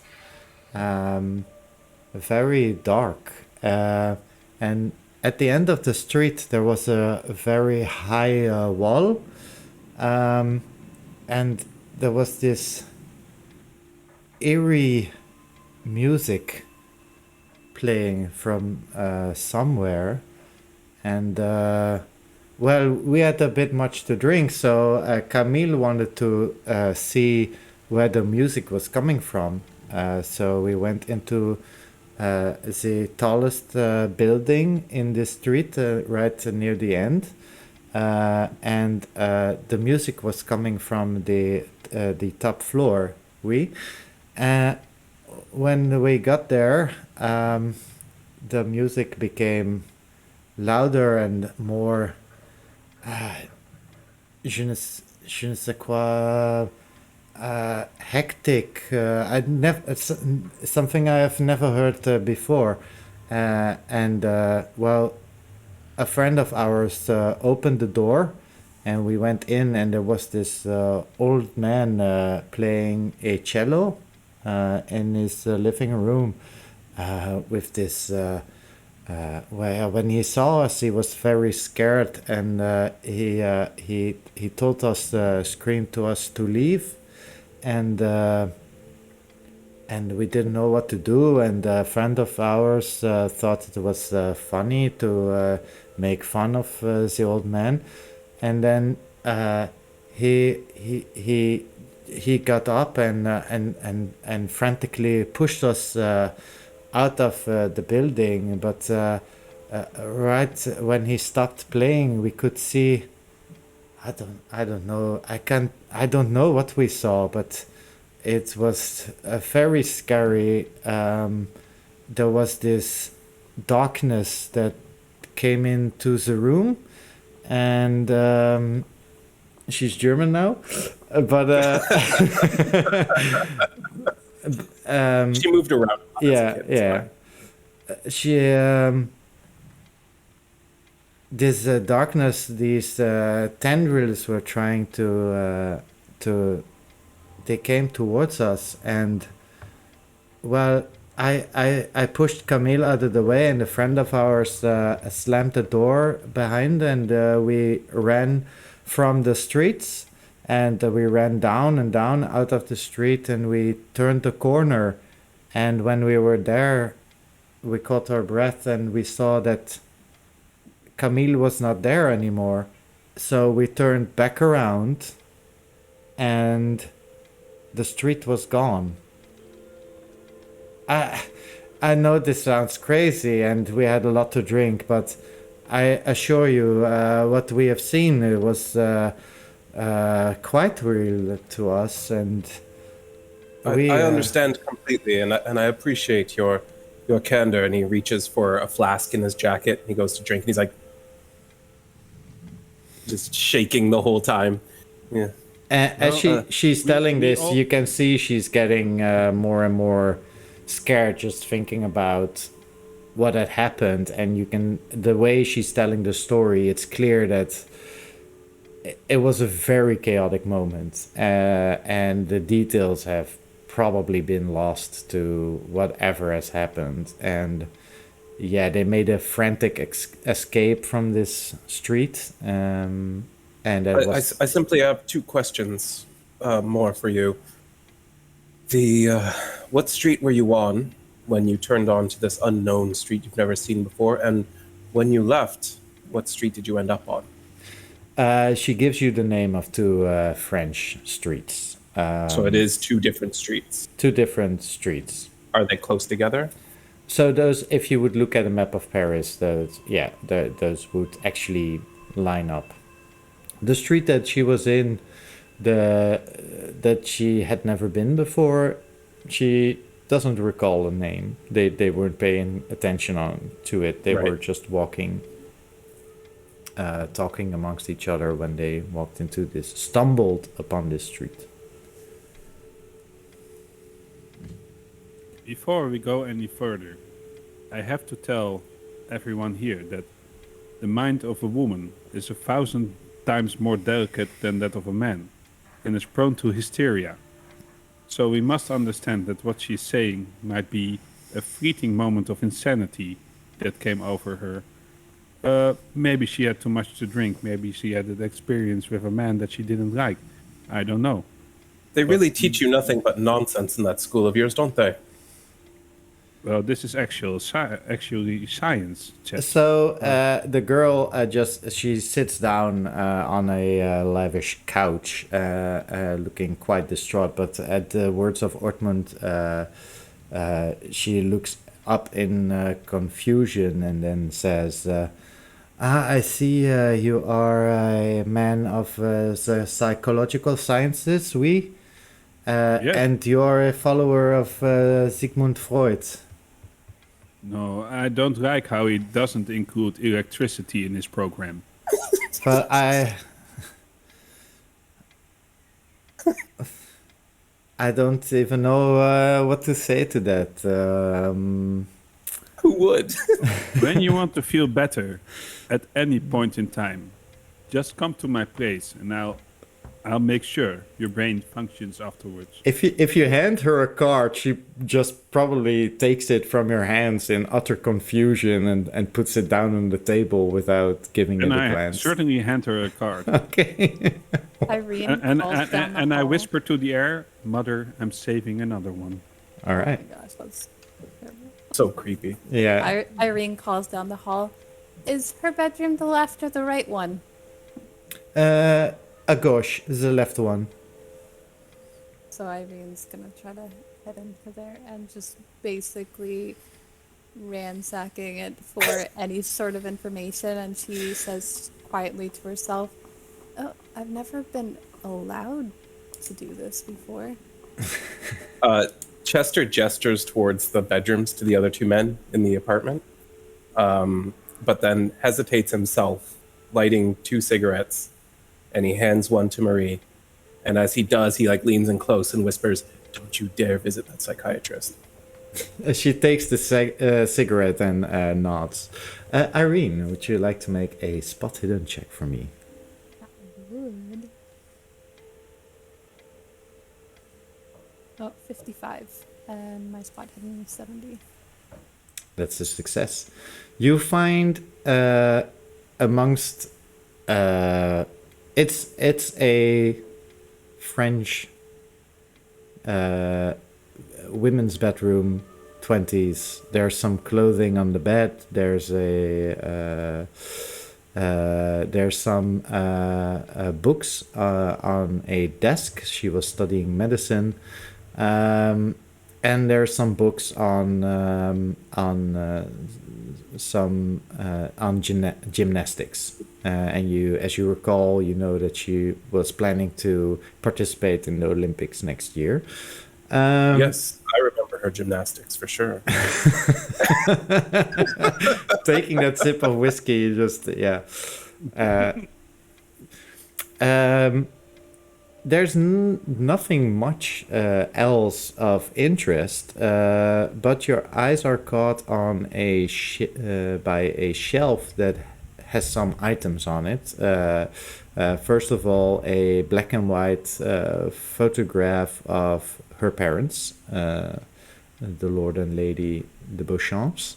But there's something else. There is a what seems to be a golden tuning fork on the shelf. It is a weighted a golden ball with a tuning fork on it. She grabs that and like just looks it over. The moment you grab it, would you mind making a occult roll for me? 69. Nice. 69. That's a fail for me though. That is a fail. Would you care to use luck? Second swash on yes, actually. I will need to spend 13 luck, it seems. And I will do that. Chet agrees that 69 is never a fail. It is isn't that actually a fail, critical so hit? I would require you to use that luck if you want to. You do? You can feel power coming off of this item. The moment you touch it, there's this high ringing pure tone that reaches your ears. And it actually feels kind of good. Can everyone else hear it? No. The moment she picks up that tuning fork in the room where you are, the main living room, the lights sort of dim and flicker for a bit. As if the candles or the electricity are giving out for a moment. Just falter a bit, then turn back on again. Then she's gonna keep that fork, I think. Yep. She All right. She likes it, and so she puts it into her coat Yeah, pocket. there's on both sides there's a clef engraved into the ball. Okay. It's a tuning fork, golden tuning fork. So, anyone else? Yeah, eventually Chester makes his way in and also searches around. Specifically, he's searching places where he's seen some of his many dates hiding things under the mattress, in the pillowcase, floorboards under the bed. And you find some loose francs here and there under the bed. What are their last names? Oh. I'm joking. Oh, hey, Frank. I was ready to come up with some names and not give you the money, but When he comes in, Irene is just standing there watching him do this for a while, and then pulls out the tuning fork. But I found this. That's interesting. do you still have that skull on you? I sure do. You sure do. Well, where you first, and you both feel this, where you first felt this pull towards the skull, Chester, now you can almost feel like you're being pushed back by the item that she's carrying. Just ever so slightly, you can feel some sort of force pushing you, and the lights in the room flicker again and actually turn off. This force, for just though, a bit, and they go back on again. though it's opposite, does it feel like a similar feeling as the pull to the skull? Yeah, it's both those feelings were almost like a magnetic pull, right? Where first it was a pull, and now it's a sort of push. You feel like it's not that you are actually that much moved backwards. You just feel that moving closer to her is difficult. Right, there's resistance. Yeah. Okay, so Chester's going to pull the skull out from his jacket Okay. and see what happens if they get closer together. Are they the same type of like golden color? They are, actually. So the moment you pull it out, oh wow, all the lights go off in the room, and it's completely dark in the entire building. And I shout across the hallway. The energy between spaces. And as you say that, you can just feel this ice cold breeze moving through the apartment. As you hear Marie scream. Like that. I think I'm still near Marie. What's happening? Yeah, it's completely dark. You don't know. Your eyes need to adjust. I would like to pull out my electric torch and see if I can light it. I'd strike a match. Okay, you light the electric torch. You can actually see that the... Wait, make a strength check for me. Chester and Irene both. Ooh, Strength boy. check? Oh my gosh. Actually, This is I'm pretty not good going at- to go well. I'm pretty good at this, actually. Oh, wow, I see, yeah. Oh, I pass. I pass. I got 56, so I got a pass. You both pass. You manage to keep on to the items, but you feel that it's very difficult to get them closer to each other, but they're not blown out of your hands. Lighting the torch, you can see that you have moved a bit apart from each other in while it was dark. You can see the bedroom. Yeah, nothing else seems to happen at this moment in time. I like You, my pipe as well. On the other hand, light a match in the living room, and you can see Marie sitting there, but she's not moving anymore. She's but gone catatonic. it's The girl's fear has it is conquered very her mind. difficult to see because the match doesn't give off enough light to really light the entire room. Chester is on I, his way over there for the record. I turn to Ortmon and say, You can see some candles and stuff around the room if you care to light okay, those. as I'm lighting a candle, I turn to Ortmon and say, so Albine, you don't have any of that electricity on you, do you? I don't have electricity, but I've got my mind. I think that's what's happening here, is that one succumb to the immediate darkness. It happens to women a lot. So I take the candle over to inspect Marie a bit closer. So let's say you light a couple of candles and there's a bit more light in the room. So who's currently in the room where Marie was? That would be my... Those two are in there. Chester's heading in there. I, like Irene, as soon as Chester tries to leave, does not want to be left alone, so she is following him, but All right. but they're in a different room. So you all end up in the living room then? Yes. Yes. I say regretfully. So you knowing all for a walk fact in that when Lord Smythe takes the candle closer to Marie. And I would like you all to make a sanity check. I knew that was coming. Oh, yes! Oh. As Marie is no longer the person that you saw before, instead there is a almost blackened, dried out corpse sitting where she sat.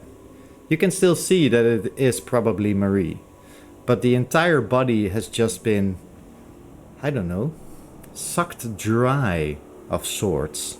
Almost, it seems as though the body has mummified, and so there's still skin and everything, but it's just really tight around the bones, and there's just this blackened corpse. So how did we all do on the sanity checks? Barely passed. A 73. A 73. So that is a fail. Quite a bad, mate. All right, let's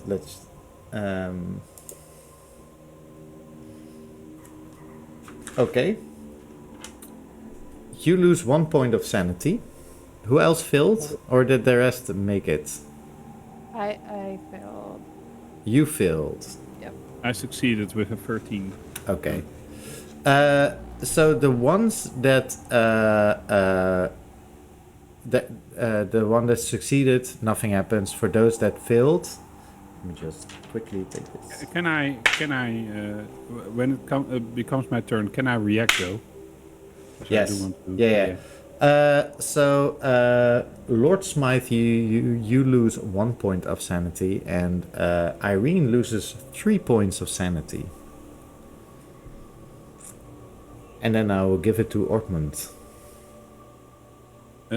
So I see this corpse and I immediately bow down over the corpse and I say,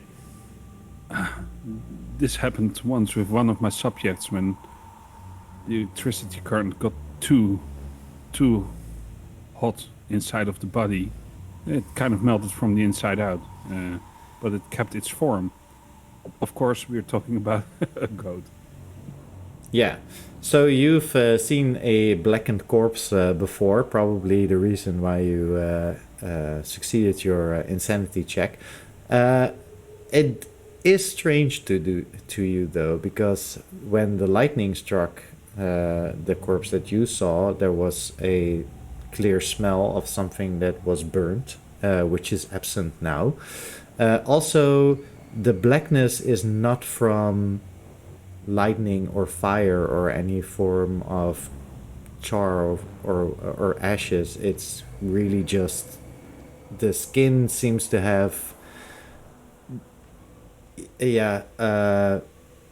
aged considerably. As I said, As I try to understand what I'm seeing, I say, heilige moeder en alles wat er omheen is. Wat moet hier nou toch weer gebeuren om dit weer normaal te krijgen? And then it's, oh, my Dutch again. And I know what I'm seeing. I'm trying to rationalize it, but I understand that this is something very different than what I've seen before. Yeah. So I can feel sort of very little bit of that was intense. Yes. So what's happening?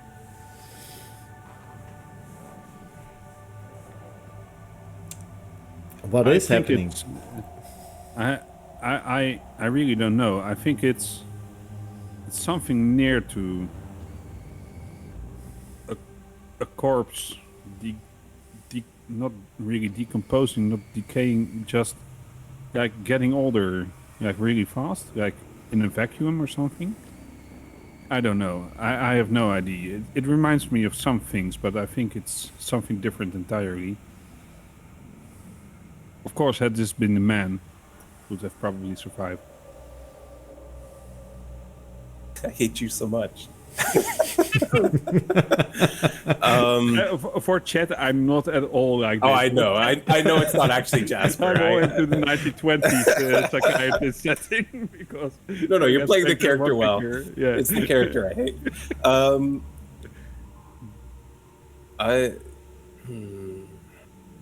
This is really reminding me of some terrible things. We've found some artifacts, and we may have actually caused this by getting them too close together. Nonsense. It's our Such things fault. do not exist. So at the mention of artifacts, I immediately sort of look over at Chester. So, what did you find? Well, our old bean Pascal had this hidden in his office, and he pulls out the golden skull.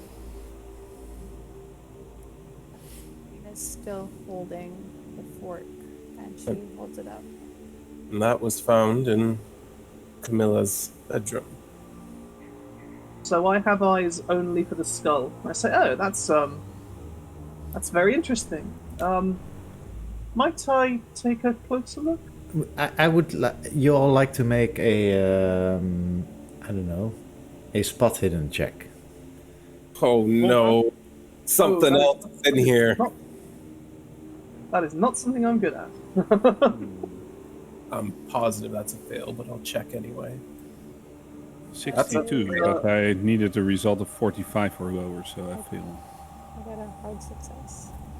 I rolled an 86, and I have no training in this. All right, so everyone but Irene fails. So Irene, you can actually see as soon as Chester takes out the skull again, there is this blackened, shadowy like substance that moves over the couch where Marie was sitting and starts to almost like black smoke make its way with thin tendrils towards the skull. But right after, you take out the tuning fork, and the smoke immediately goes back behind the couch again and disappears. So yeah, she is like, as the attention is turned on her and Chester, you just notice her like speechlessly back up a couple of steps from the shadow that she's seeing, and then she just heaves a sigh of relief. Am I seeing things, or did anybody else see that? See what? And Chester just drops the skull and pulls out his gun, and then just starts looking around the room. The shadowy. There were shadows. They were. I swear. I know this sounds crazy, and she like looks at Orthman for a second. Don't you dare say anything. I'm pretty sure I've seen shadows creeping up over towards that thing you just dropped. The moment you this- drop the skull, all lights come back on.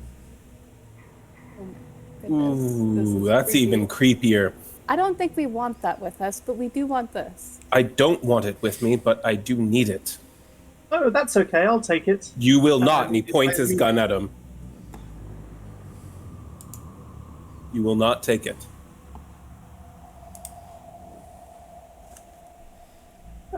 Man, there's no need for that. As I sort of, my So hand long is as just- you don't touch it, there is no need for it. Well, you're holding the gun. You hold the gun and look. I'll just hold this. I'm going to take it, wrap it up in a cloth, put it back in my pocket, and I'm going to take it somewhere else. And that is that. Those things really don't do a thing, you understand? It's all in our minds, in a way. So the lights came on magically when I let go of it because of our minds.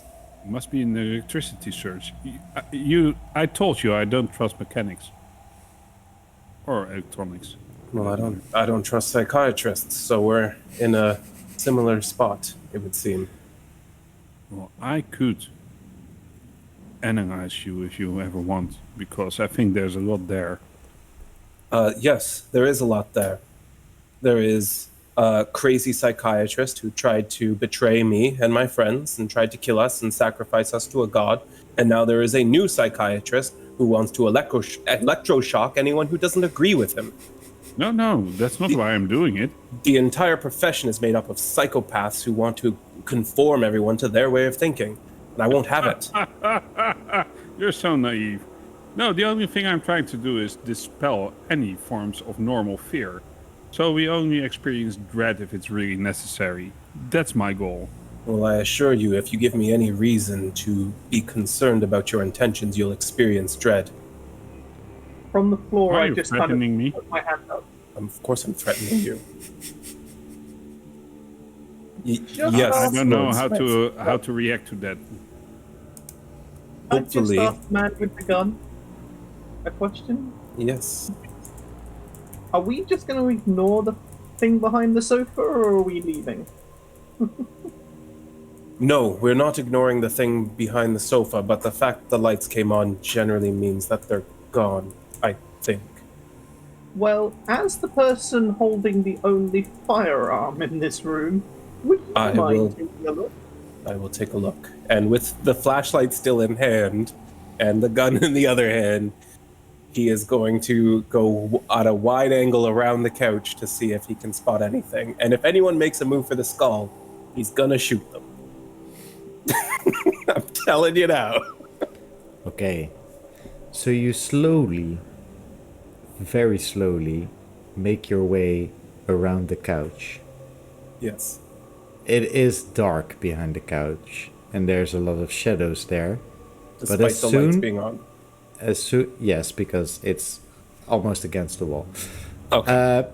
As soon as you light your torch there, you could swear you see some of the shadows move under the couch, but Oh, you're fuck. not quite sure. There seems to be nothing behind the couch.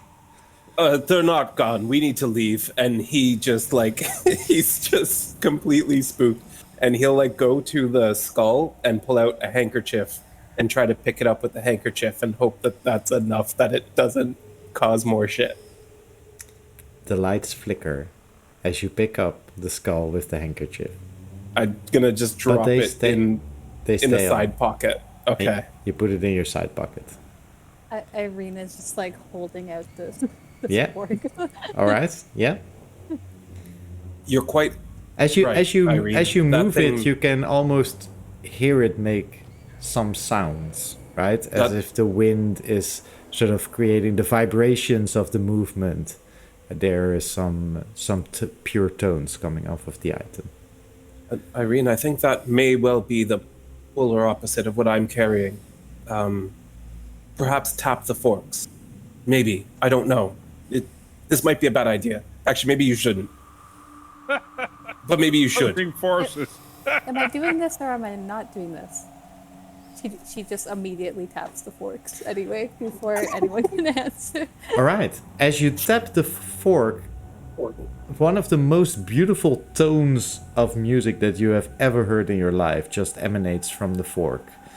And you can almost see a light bursting out from it, lighting up the entire room. That's quite nice. I'm going to make a roll. Ortmund just says electricity magic.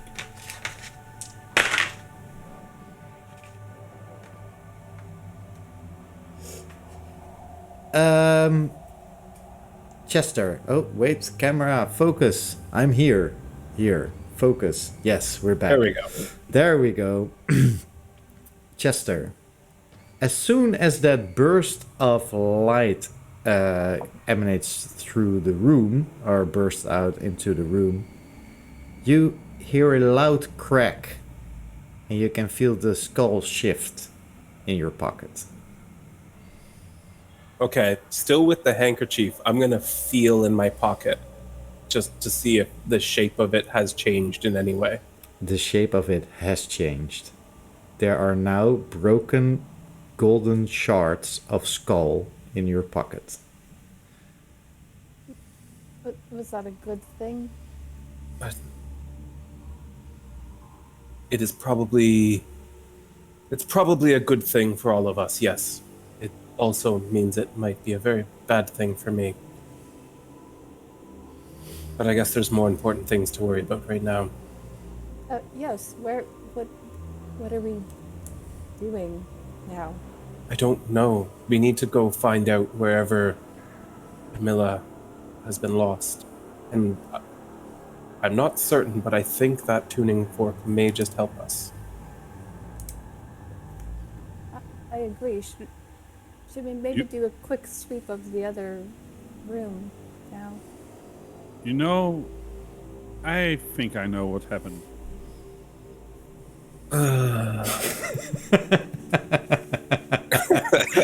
Why is it that Shanks every one time Jasper has a character, other players feel the need to sigh whenever he opens his mouth?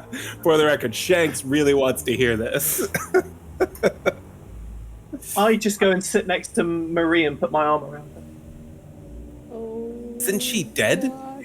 Yeah. She's very dead. She won't mind. So creepy. She won't mind and just pull Oh. out a hip flask and take a drink. I think we need a new nickname for him. I'm just saying, Paris has been experiencing electricity surges lately because of the increase in, well, accommodations that, give way for music and stuff. I don't know. There's a lot of electricity going on, and I think a And kind you- of surge happened in here, which lasted very, very shortly, but put out the lights and kind of made Mary burn out from the inside without leaving even smoke. She's nowhere near any sort of conductors, you fool. There's nothing think- there. The world I is lean in- starting to conduct. I lean I think into that's it. what's happening. I lean into Marie and say, "So, and how does that make you feel?" And take another drink. Oh, I hate both of these people. Ugh. I look at Smite and I say, exactly. How does she feel? I think she doesn't feel anything anymore. And maybe that's for the better, because she was a fearful creature. I don't understand how Chester always ends up being the most reasonable person in these fucking campaigns.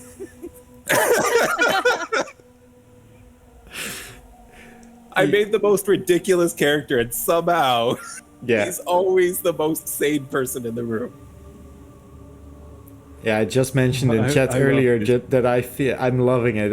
I feel like I just dropped 4 strange cats into a room. They don't know each other, and just you watch. If you ever owned cats or know about cats, when they meet other cats, it's like how you call it? Cacophony? Cacophony? Yeah, of craziness. Cacophony. Just Catastrophe? yeah, Huh? Catastrophe, yeah. a catastrophe.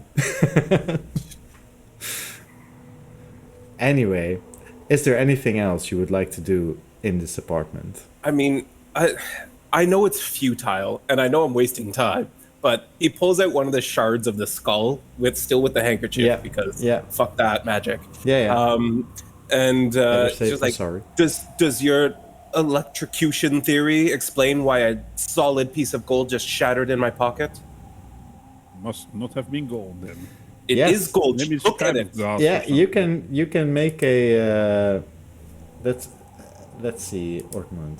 Is there like a geology check? Yeah, something to determine the I've nature got of the material. archaeology kind of. Oh yeah, you can use that. I could see that. Yeah, Yeah. archaeology. Yeah, they maybe dug up some.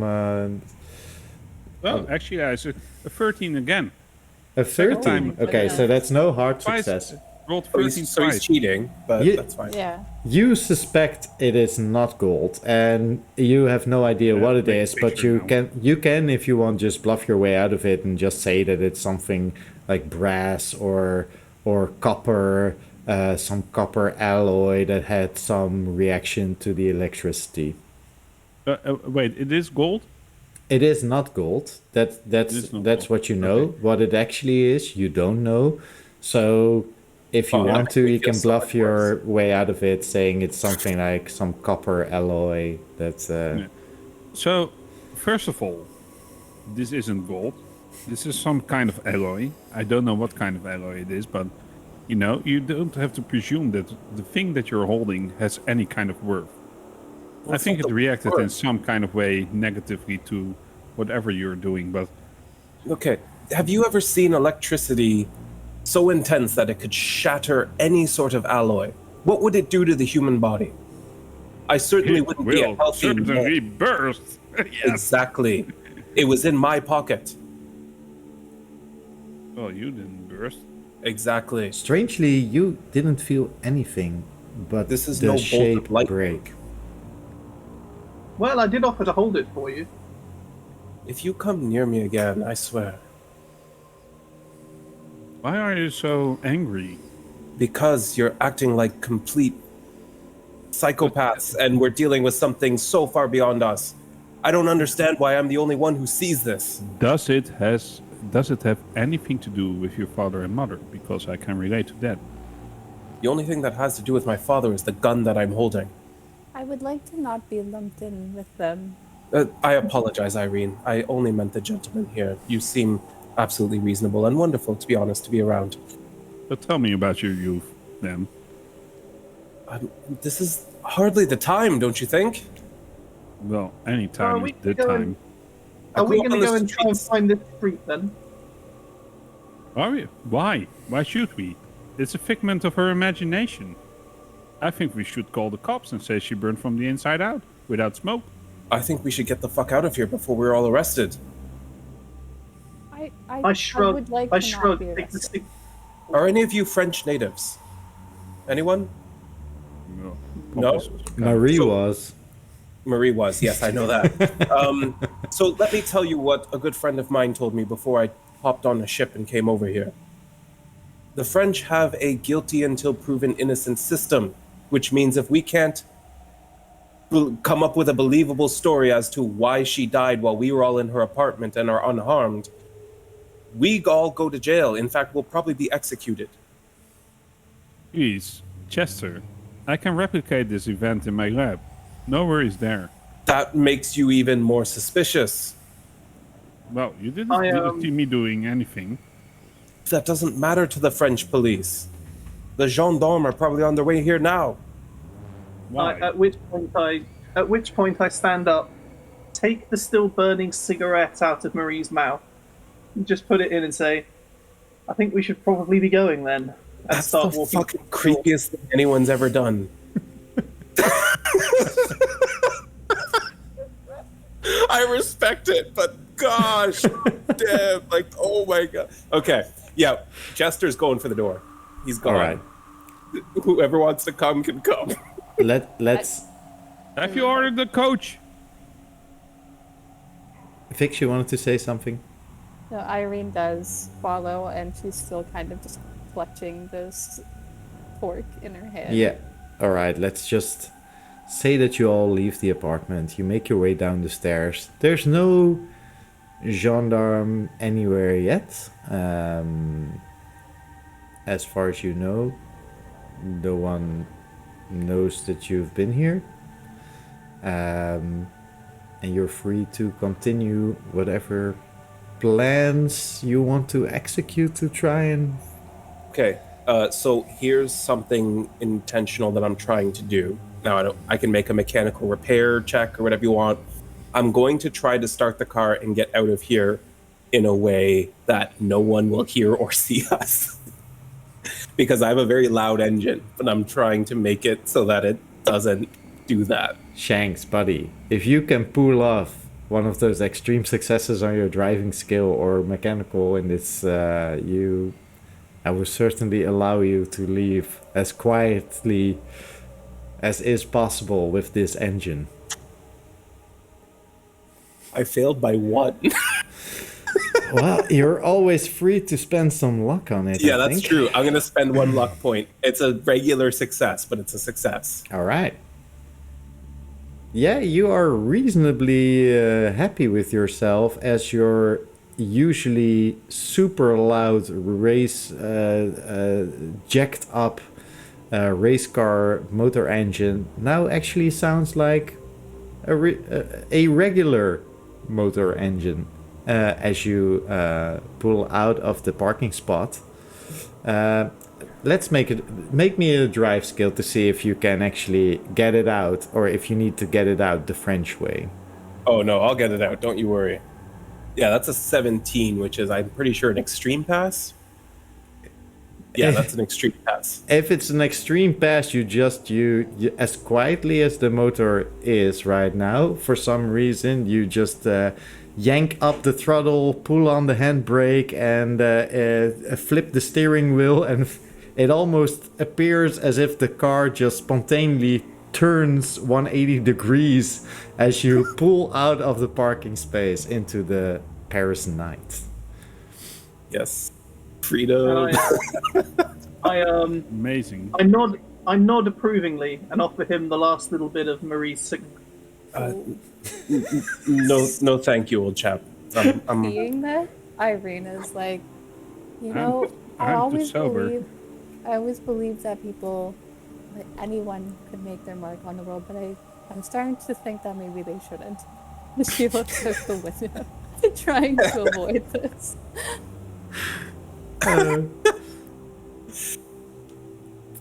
Yeah, that's amazing. So, I dare to ask, what is the plan? Where are you off to? I'm heading towards the first street that Marie mentioned, the one where they ended up on the street that they didn't know before. Okay. And I'm gonna slowly go all the way across, like all the way down the street, looking for what she described. Yes. You make your way down the street. Just a regular Paris street. You might have even drove your car here once before. You turn some corners. It all seems to be just regular streets. A night in Paris. I think it's approaching maybe 3 in the morning now. 2 in the morning. Of course it is. That would be the time. Yeah. Not a lot of people on the street. Something seems to be wrong. We're not finding it. Would he have conveyed the full story? Because at the time that he was talking to her, Irene had slipped into the hallway. If any questions came up, he would probably go over it all again. Okay, yeah, she probably would have asked. So if we can't see anything, Irene, how about giving us a lovely tune on that fork of yours?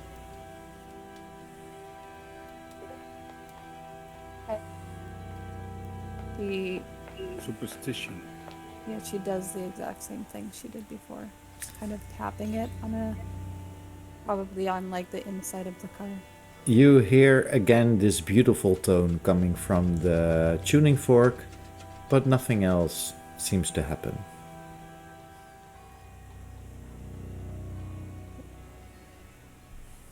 That didn't work. Keep trying. I'm gonna go back down the street once more. Okay, then she would keep tapping it. So you drive a couple of rounds through different streets, taking a left turn, taking a right turn. All just regular streets, nothing like they've described. I understand. Let's try the other street then. So you've driven through that other street as well. But nothing seems to be happening there at the moment. Maybe the car is holding us up. Should we try on foot? So, who is about at this time of the morning? You can see every now and then. The streets are mostly empty, but every now and then you can see some young students walk around talking to each other, either on their way back from a party or sometimes even from some art gallery or... So is there anybody of, shall we say, ill repute kicking about maybe on one of the street corners near an alley? Oh, sure. Yeah, you can see two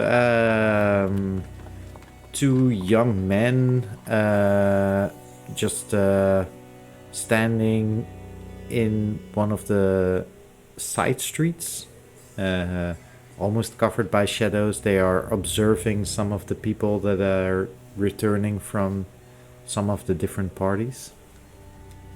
So, I mentioned for the car to stop, Okay. and I look at Chester. I say, I tell you what. Let's ask these two strapping chaps here if they've seen anything, and immediately jump out of the car. Okay. Yeah. Chester's gonna also get out. He says to Irene, "You might want to stay here," and then he follows. He follows, but he doesn't get close. Like, he's easily 20 feet behind him, because Chester's not good in a fist fight, but he's got good aim. So when Chester says that, and to Irene, Ortmund nods his head towards Irene and says, "Yes, women are feeble," and he leaves the car as well and goes after after Chester and Lord Smite. I honestly wish Charlotte was here to kick his ass. Charlotte. You don't know her. Don't worry.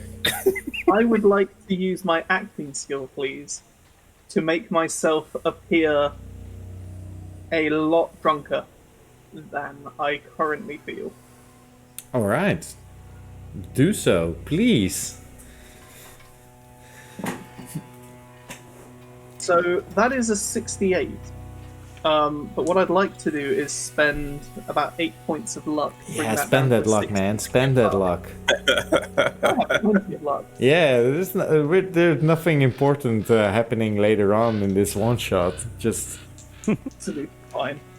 So, seemingly completely pissed, I walk straight up to the two guys in the shadows, and I take off my bow tie, and I hook it round the neck of one, and I pull out my pocket watch, and it's a beautiful gold pocket watch. And I say, of course. chaps, surely I must be able to trade this to one of you for some, shall we say, substances of ill repute?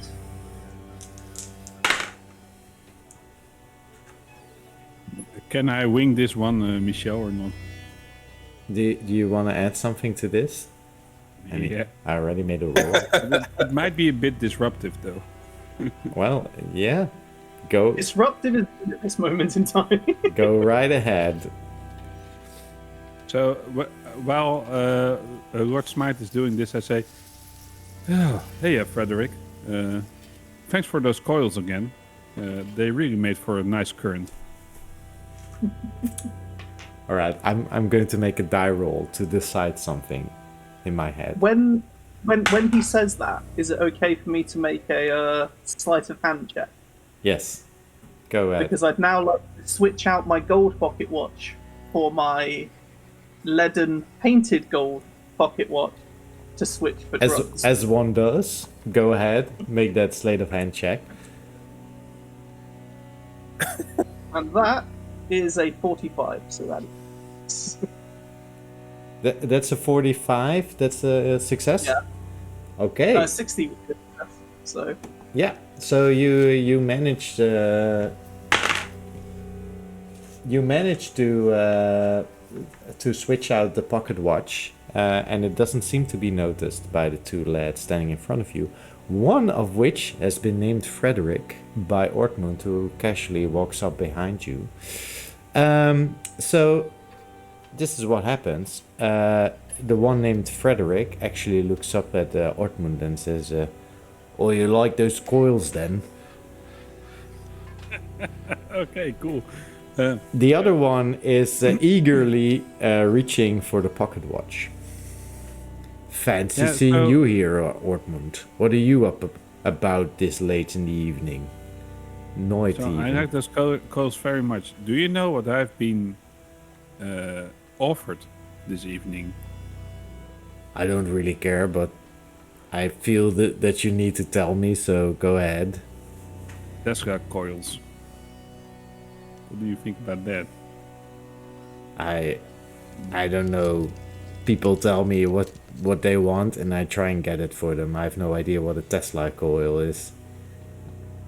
Those are the coils.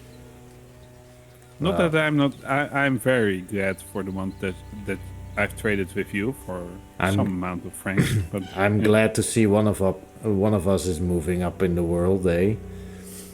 So, I'm still waiting for the drugs. yeah. So the other guy eagerly reaches for the pocket watch and takes it away, and then says, "So, what do you like, eh?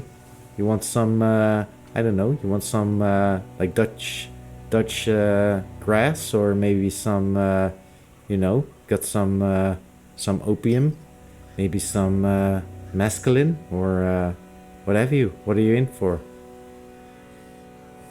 Oh, I think for a watch like that, I think we can just go for a little selection, can't we? Sorry, come again. I think for a solid gold pocket watch, we can just go for a little selection of things, can't we? A selection of things. Ah, yes. You wanna? Yeah, you're a lover of chemistry, then I take it. Yes, I'll take a little bit of opium, a little bit of grass, and 3 helpings of a distraction, please, while someone does something else. Yeah.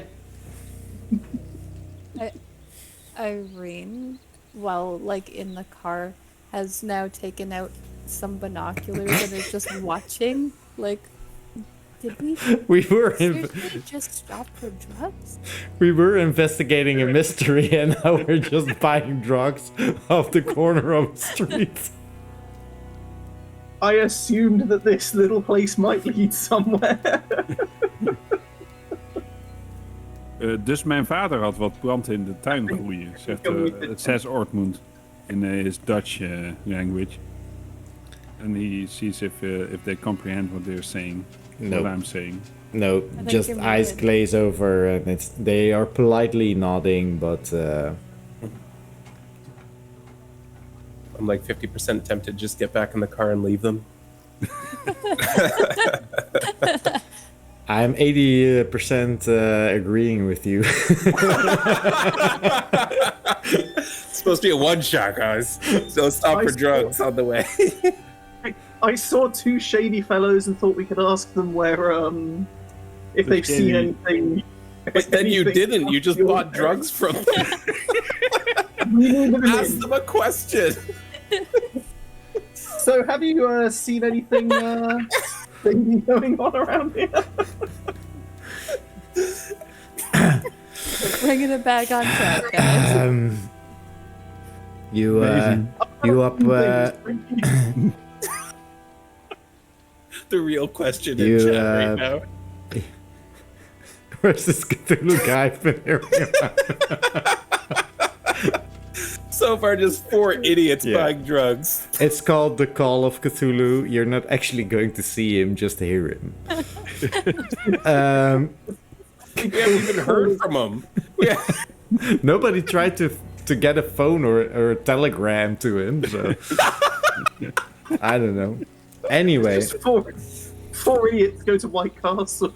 This is the promo right here for next week. Gosh. yeah. So anyway, let's just say you exchange some information. They tell you that people have been asking around this area of the southern bank of the Seine. One of them has heard the rumors of this strange disappearing road, and they can confirm that it has appeared once on the corner of the street that you've been checking out, and you also got from Marie, but it seems to just appear randomly. Is what the rumors say. Of course, they don't believe any of it, and it's just crazy talk. And if you want to know more, your best bet is to probably I don't know, you seem like people of some social esteem. You can probably walk into a police building and ask how investigations are going.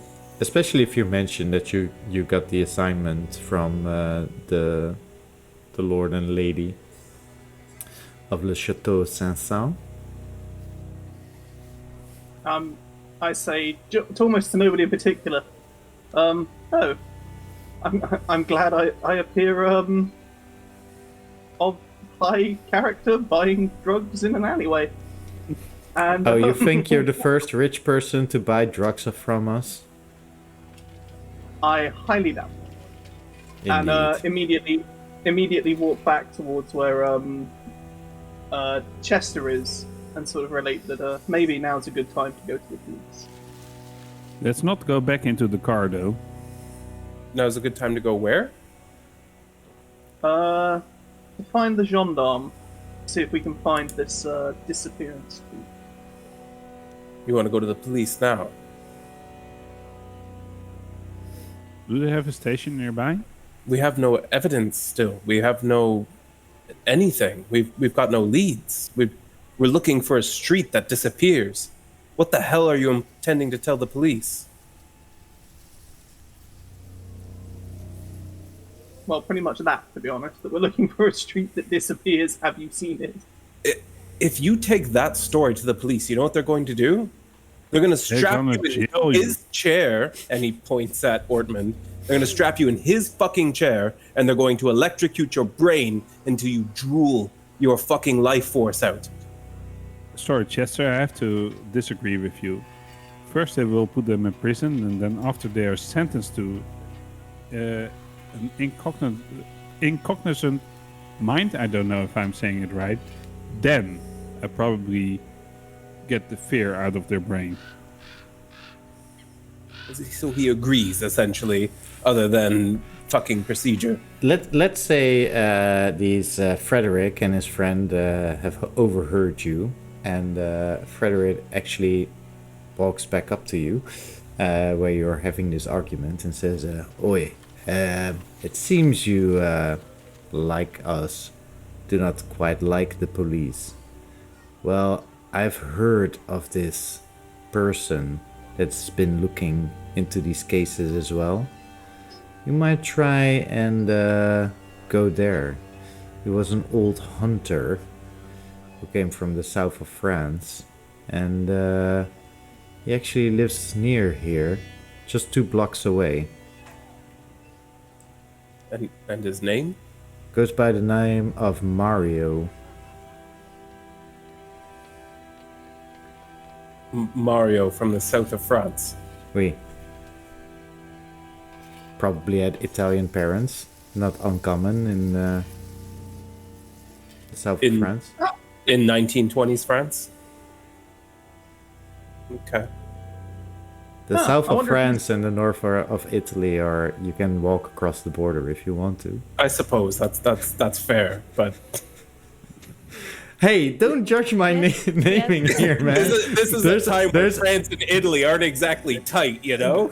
There's only so many. Call Well, of Cthulhu. there's only so. Yeah, that's true. If I could believe Cthulhu's out there, I can believe there's a Mario in France, I guess. There's only so many Jean Pierres and Pascals you can use, you know. Jean-Philippe? Yeah, Jean. Man, Philippe. No. Michel asked for names. You had none to give. So I you don't gave get him to say. 2 names and I haven't heard them yet. You're correct. I told you that my notes were a mess.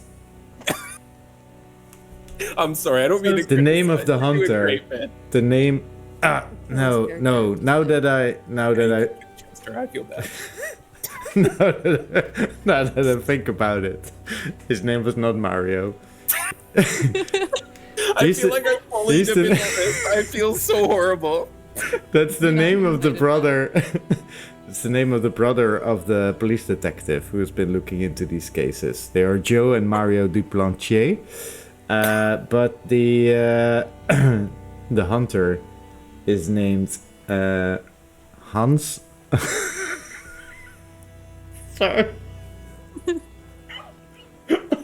kidding. Use that, are you? You Hans? asked for it. Hans?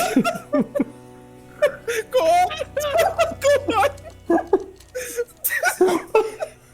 Alright. I can't even say it. I broke him. So can I just confirm that what we're gonna do is we're gonna go to the house of a southern French hunter called Hans. Oh, wait, what's his name? Hans von Hansel. Okay. Hans And all of that came von Hansel. about because I stopped for drugs. Excellent. Right. Alright. Okay. I'll drag you there. I'm just gonna mute Shanks real quick.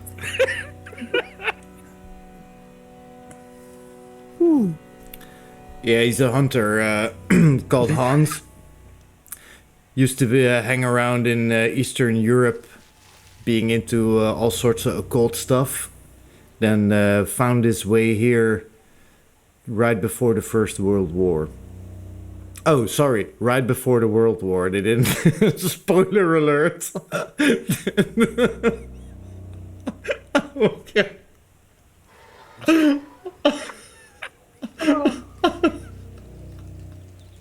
Well, This is going off the rails fast. Right. kids, don't do drug deals, kids. This is what happens. You started it, man. Okay. I'm so sorry for everything I just did. So Shanks is fine. Yeah, it's my fault. I'm sorry, everyone. Hans is a German hunter who spent a lot of time in Eastern Europe and made his way to the south of France before the World War. And he seems to be into the occult. Irene can't even do anything because she was told to stay in the car. So these three. Oh have wow, to you go actually over. listened to It that? was advice. Yeah, It wasn't a command, but I really tried to motivate you to get out of it by being very impolite. But all right then. I suggest we go see this Hans von Hansel. I think he'll have a lot of good information for us. should we take Irene because she's still in the car? Well, we're going to take the car. All right. No, let's walk. Let's walk. Okay, you can walk. We'll meet you there. It's close by, I hope. Yeah, it's close by. You take the car. Anyone that wants to sit in the car, you'll get in the car and drive there. Those that want to walk, they walk over. It's 2 blocks away. I mean, it's not America, so you don't really use blocks, but it's 2 streets down the road, and you end up at this tiny house just squashed in between 2 apartment buildings.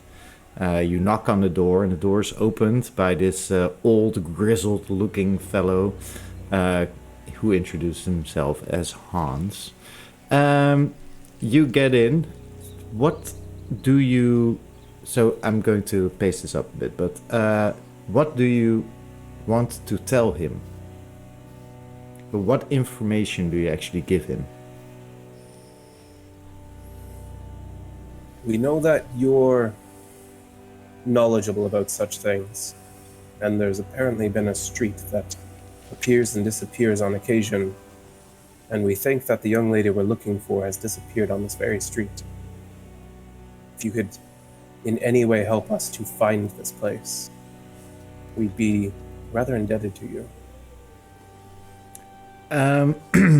As you mentioned this, he from one of his desk drawers, he takes out a map of Paris, and on it he seems to have marked all the last known locations of the missing people, and the people that have the residences of all the people that have gone missing.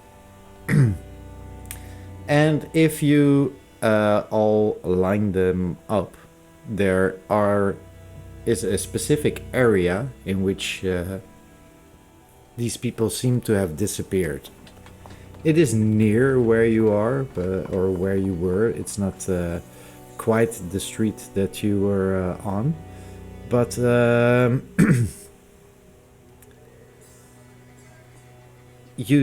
he gives you this map and tells you to be careful. Some things are better left unseen and unknown. Oh, believe me, I know. Is there some sort of pattern to any of this? The people who have gone missing and the way that the street shows up? No, the only thing is that if you would draw lines in between all the locations, that you would end up with a sort of general area in which these people seem to have disappeared. I think we're still chasing ghosts, though. It seems highly unlikely that anything really strange is happening. Because there's never really anything strange For you, boy. happening ever. For you, boy, I hope it is ghosts. Much easier to deal with. Wait, what? You've seen something? I've seen a lot. More than Do you- I care to talk about right now. If what you say is true, then this girl might need your help. Well, that's what we're counting on. Do you happen to have any idea who's actually behind this? I know. Make a sort of, I don't know, charm roll.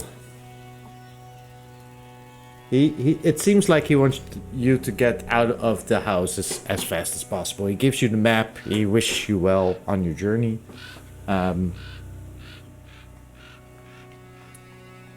I don't hear anything. You're muted. Oh, I'm gonna have to use one luck point yet again. Okay. Past that. You use one luck point and you charm him, all right. He looks into your eyes and sees that you are, willing. Wait, I'm checking the. So yeah, okay. You successfully charm him. So what exactly do you want him? What do you ask him? If you have any information on who or what may be Yes. behind this. Yeah. So he's been tracking these missing people, but instead of really looking for the street, he has been looking at any people that are interested in it. And he mentions a network of people that have been looking for this street, not to find missing persons, but to locate some sort of object of power that they are really interested in.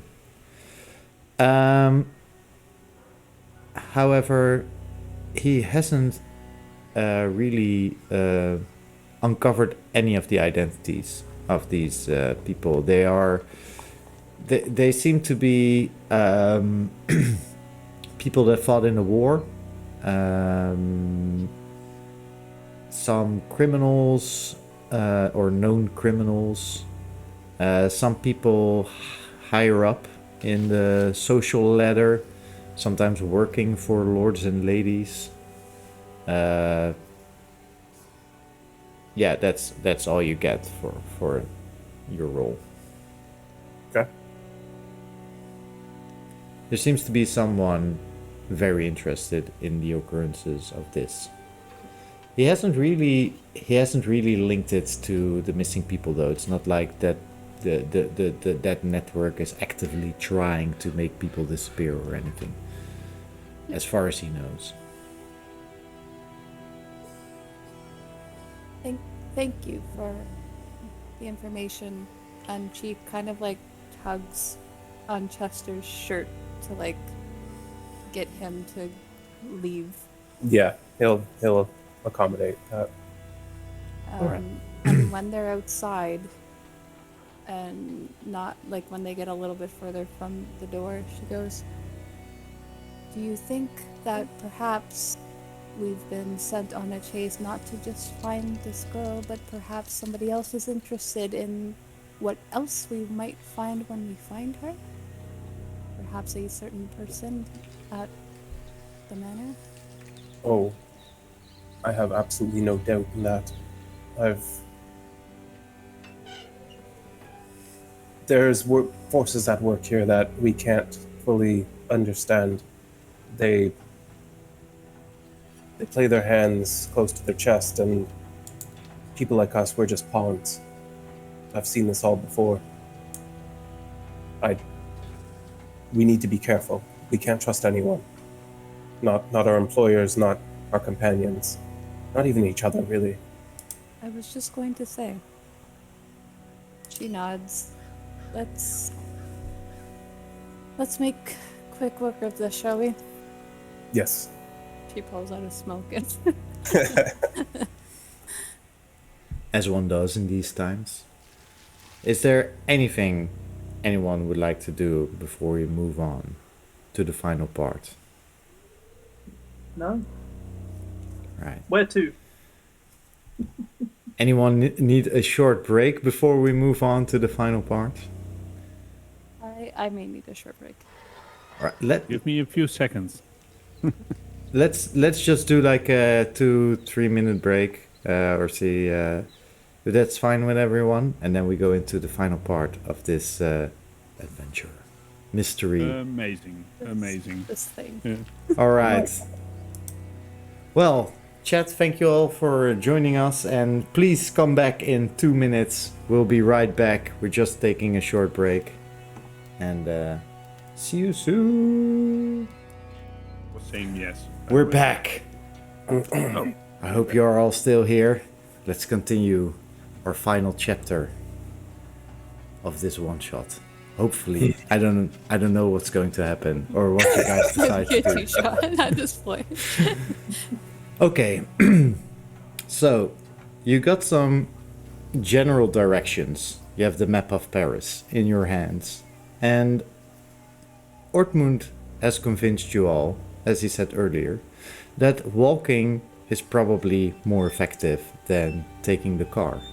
So you'll all walk down the streets of Paris at night. It's now about 4 in the morning. You're all pretty tired. And as you're walking, you're talking amongst yourselves a bit.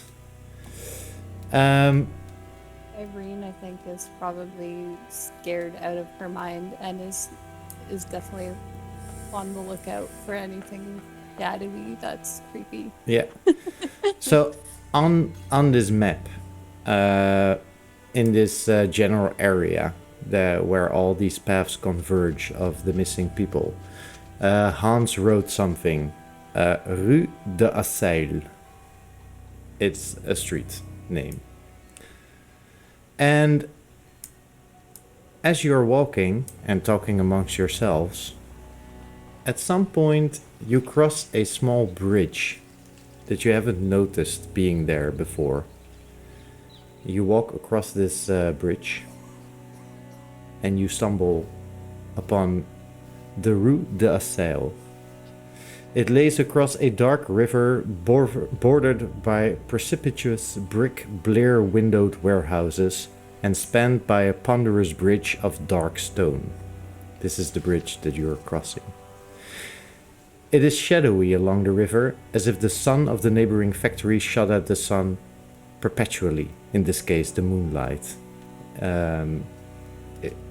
Shadow seems to stretch, and things just become a little bit darker even, this deep into the night. Beyond the bridge there is a narrow cobbled street with rails. A gradual but incredibly steep ascent leads you all further up into the narrow street. It is almost a cliff, closed off to other vehicles, consisting in several places of flights of steps and ending at the top in a lofty ivied wall. Its paving is irregular, and sometimes stone slabs, sometimes cobblestones, and sometimes bare earth with struggling greenish gray vegetation. The houses are all tall and peak-roofed, incredibly old and crazily leaning backward, forward, and sideways. The third house from the top of the street stands out as the tallest building, the only one that might give a view of the panorama beyond the terminating wall. And that's where you find yourselves, at the end of this narrow, dark, misshapen street with buildings hanging over, sometimes almost touching each other, it seems. You can see some of the houses have candlelight burning. Lost my camera, 1 second. Yes. We can all see you lost your camera. At some of the windows, it seems as if there are people just standing there, watching you as you walk down the street, or actually up the street, as you climb the ascending street. And So, no, go on.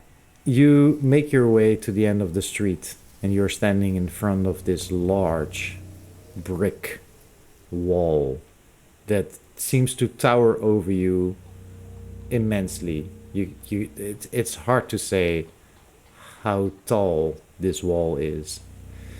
And right across from the wall, there's one building that seems to stretch up even higher.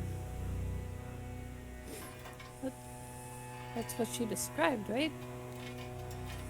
Well, she said there was a wall, and it was a big wall, and then she said there was eerie music. So, would you like to do us the honor? Well, now that you mention it, there's this slight intensifying, eerily music playing. You can't quite describe it. It's not like anything you've ever heard before. It's ethereal, frantic, chaotic, sometimes beautiful. Clearly, the person who's making, or the persons making this music, is a genius of some sort.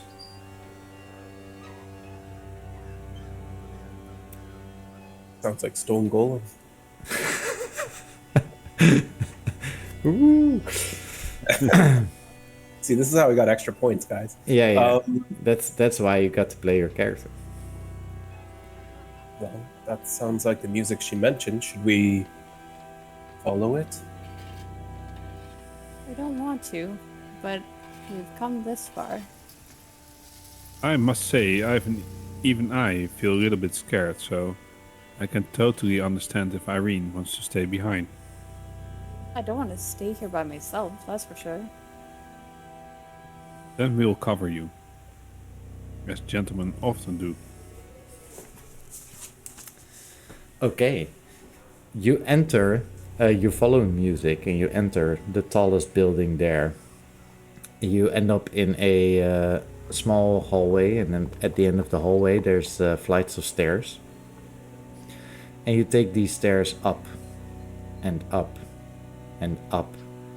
And while you're walking up the stairs, the music seems to intensify, grow louder and louder. Also, when you look down the stairs, you can't actually see the bottom anymore. There is this pressing shadow just pressing on, and it seems to follow you and slowly take over the hallway and the staircase as you climb it to your destination. Irene is still just kind of like, anytime she sees shadow, she's going like this. Doesn't seem to be doing anything at the extent of what happened earlier, but whenever you point the fork down the stairs, it seems as though you can just see slightly more as if it's giving off light. Well, it's not giving off light, but wherever you point it, the shadows become a bit less intense. You move up the staircase until you reach another hallway. And where the other hallways, the first, the second, the third floor, all had multiple doors, this only has one door. And as you move closer, you can hear the music grow louder and louder and more frantic. You stand in front of the door. Now what do you do? I speak up for a second. And I say, there's this thing my mother always used to say. She was a stern woman, strict. I often got beaten by her when I was Is that why you hate a women? youngling. Let me speak, Chester. She used to say, there's nothing to fear but fear itself. Unless life becomes a void as it is covered in shadow. Those words always spoke to me as if it was a dark promise in my future. Now when we are here, I finally discover this fear that I always wanted to feel, because any lesser type of fear should be eradicated. I think this door holds our future in some intense, dark way.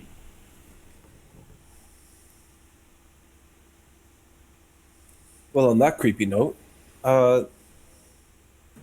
Irene, please be a dear and be ready to bang that tuning fork should you need to. He pulls out his gun once more.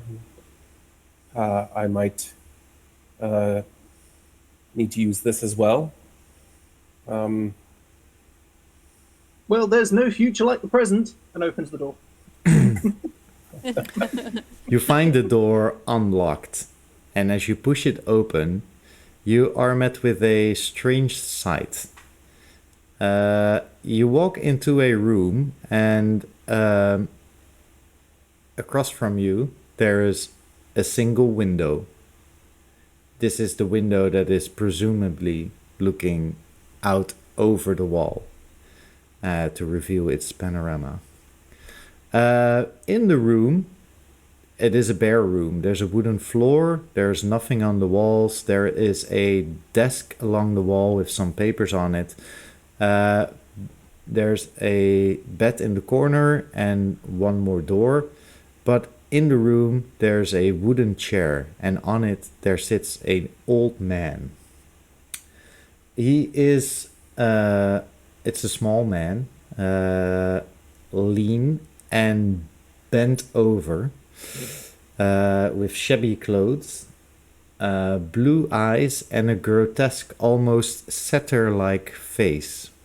He is nearly bald, and he is frantically playing a violcello. So it's a viol, which in those days was a certain type of cello. As soon as she sees the old man, she goes, "Oh Lord!" and she whacks the tuning fork against the wall in surprise. A little quick to the draw, but okay. Yeah,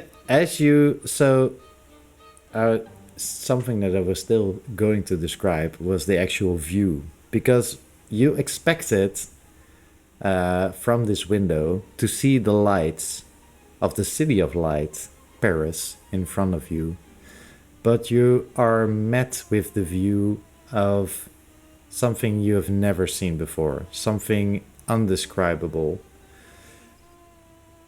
It is dark, super dark. There is only blackness and space illimitable. Unimagined space, alive with motion and music, with no semblance to anything in this world. Savage, impenetrable darkness with chaos and pandemonium, and the demon's madness of the night baying veil in the room next to you. A ghoulish howling. As you can see, shapes and colors go across the void just behind the window and slowly creeping into the room. And as you bang the tuning fork on the wall, this pure tone comes off of it. And you can see the shadowy tendrils recoil back for just an instant. And now, I would like to know all your dexterity scores to see who goes first. 65. 50. Oh, wait. 35. 40.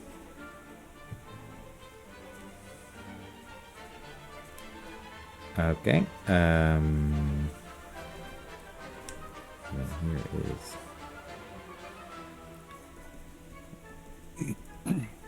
Okay. First, I would like you all to make a sanity check. That's fair.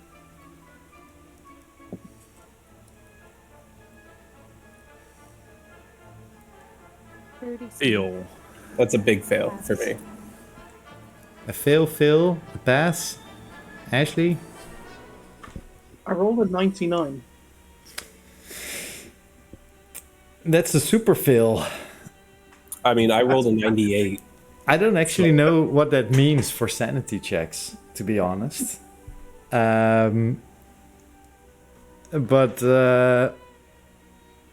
I'll make something up. Okay, so Irene is the only one that actually succeeds, right?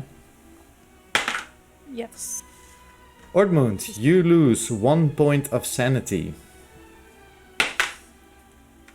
Lord Smite, you lose 4 points of sanity. Chester, you lose 6 points of sanity. Boy. As the view just penetrates and the music penetrates your brain, you slip into a very acute moment of madness. There goes your ammo. Yep. Yep. So, I'm actually quite unsure with if there's any input from you at that point for that moment. No, I think you get to decide my insane actions at this point. Yes. So we'll leave that for when it's your turn. And it is your turn because It's you're my the turn. fastest one there. Because I'm the fastest. Yes.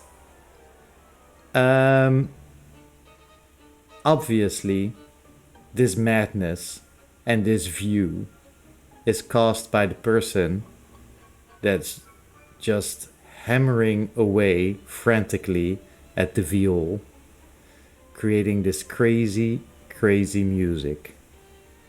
And I would like you to aim your pistol and take a shot at the player. Only one? Only one. Excuse me. Shush. I'm surprised. I'm surprised I'm not squeezing away at this thing. Okay. I'm okay with that. Yeah. So you need. Let's say you're so almost stunned with fear that your movements are a bit sluggish. Okay. That's fair. So that is a hard success. All right. I would like you to roll damage then.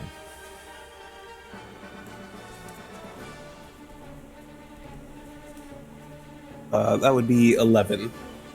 11. Yep. You Wow. point the pistol at the person playing frantically on the viol.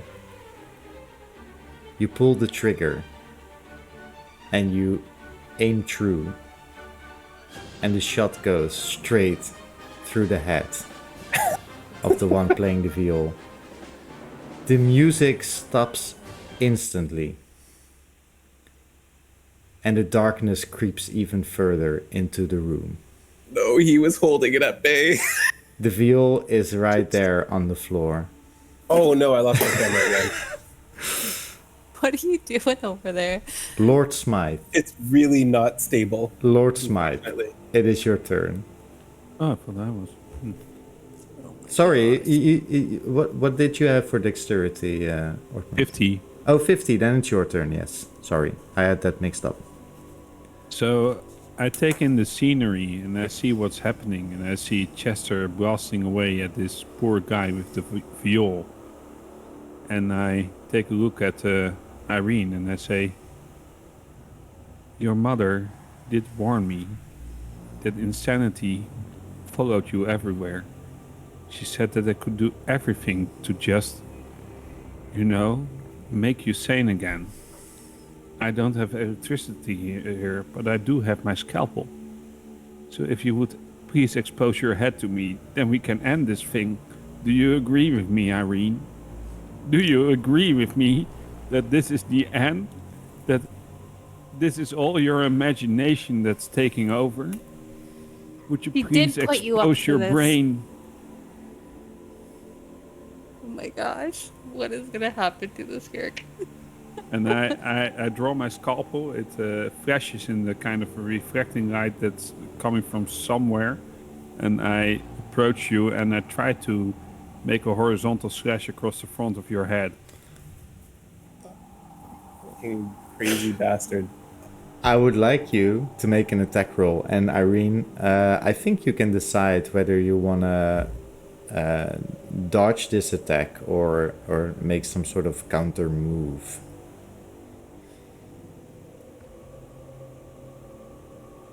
Yeah, she's not good at it, but I'm gonna try to dodge. Okay. So I rolled a 71 on my attack, so I miss explicitly, and I kind of stumble in her direction, and I just say, "Irene, please let me do this. We really need this. We really need this." Would you like to make I would like you to make the dodge roll. Still. Yeah, I failed that. It You was failed it? 70. Okay. So you managed to dodge out of the way just in time before the scalpel hits you. It doesn't even nick you, but you are flat on your ass at the moment as you fall down trying to escape the blade that slashes in front of your eyes. And she's just yelling, "Stay away from me! If it's all in my head, then you're not real." So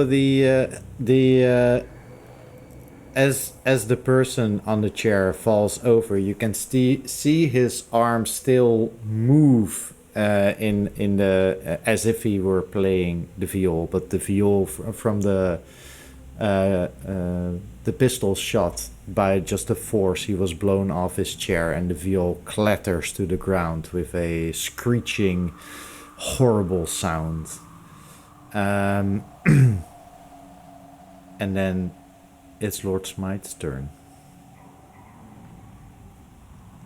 I don't trust this guy. I trust him more than Jasper at the moment. So I'm standing pretty much right next to Chester when he shoots. God damn it! God, this is why I left the States, man. Like, I am so sick of all this bullshit. Like, He's not even British! I can't stand like all these shots, man. Like, why'd you shoot the one guy that we're supposed to be looking after? And I go over and I try and pick him back up. Look in his eyes for the record. I go over and I try and pick him back up, and I'm like just stumbling over. I've got nothing for this. I can give it a go. I think I've got, I don't know. Make an intelligence roll for me first. Yeah, that's not one of my strong points, but yeah. I'll give it a go. So intelligence roll. is well, it's a 62. I'm gonna push my luck twice and get that down to a All right. 60. You're intelligent enough to know that although he's in the last throes and sort of spasms, this man is dead. What was Okay. in his head is now mostly covering the floor. So I pick up the viola, Yes. not bow, Yeah.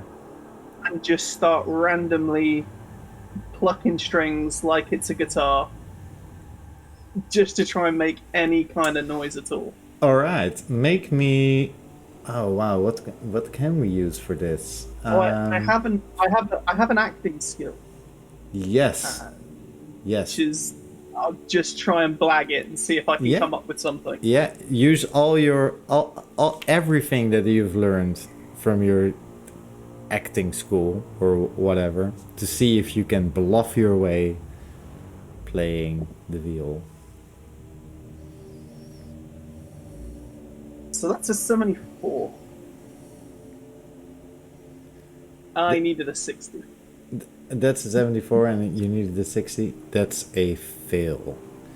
You make these random horrible noises on the viol. You have there's no melody, there's no rhythm to it. Yeah, it's not doing anything.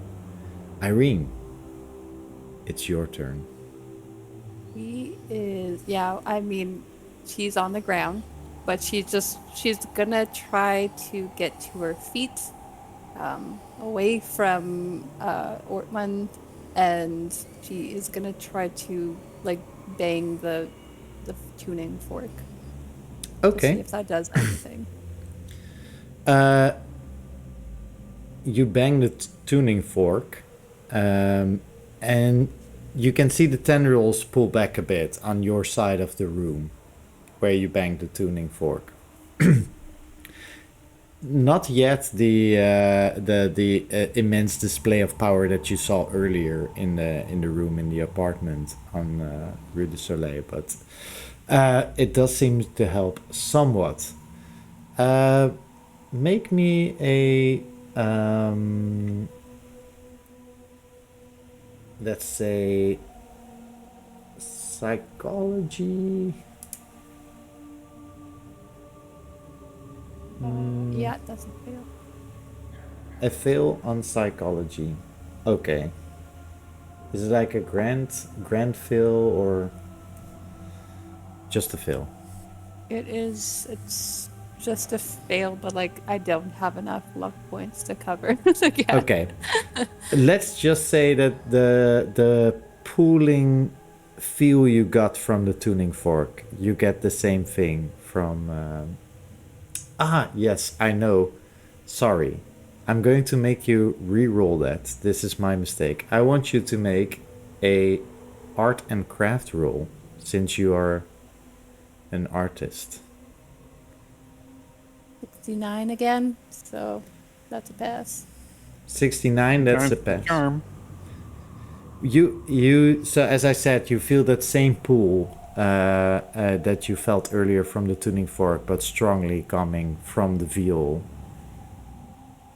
You don't know why, but you feel like out of all the people here, you might actually be the one able to play that thing. And she's gonna go try to clamor for it. I know it's being held at the moment. Yes, we will leave that for the next turn. So we're on top of the round. The tendrils are now the vastness of space is just quickly swallowing the entire room. That entire wall where the window is at is just gone. You are now on the precipice of a ginormous cliff in front of just emptiness and chaos and colors and pandemonium. Chester, it is your turn. Am I sane again? You are currently... Well, no, because we are all going to roll another insanity check on top of the round. So we'll see.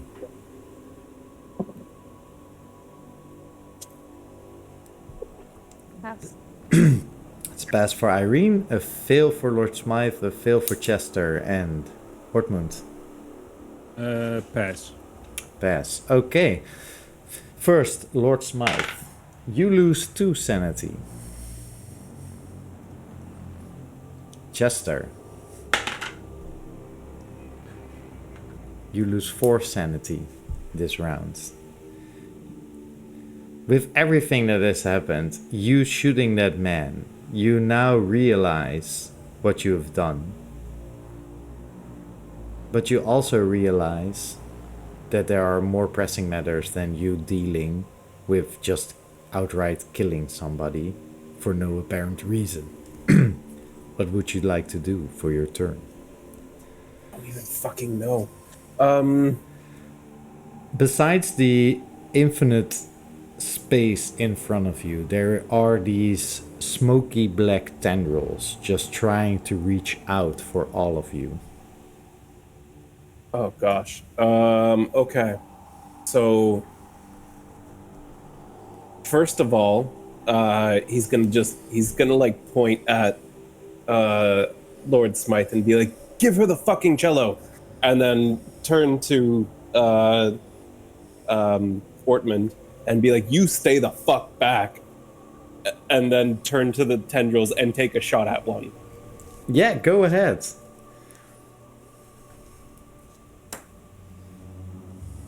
Yeah, that's a hit. It's a regular success. Okay. You go ahead and roll damage. Okay, so that is a 7 damage. 7. Recorded on my technologically advanced pen and paper. Ortmund, it is your turn.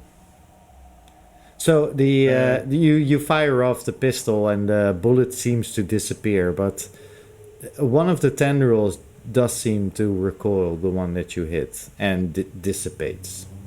Okay. It did something. Yeah. There's currently no tendril actively moving towards you. Ortmund. I'm saying, oh man, I'm sorry, Irene. I don't know what happened to me. Why did I ever even want to thrash open your skull? That's insanity. I'd much rather destroy your vocal cords. And I slash at your throat. She yells. She's like, "Look, you might be right about me, but there might be another way." Dorothy says no.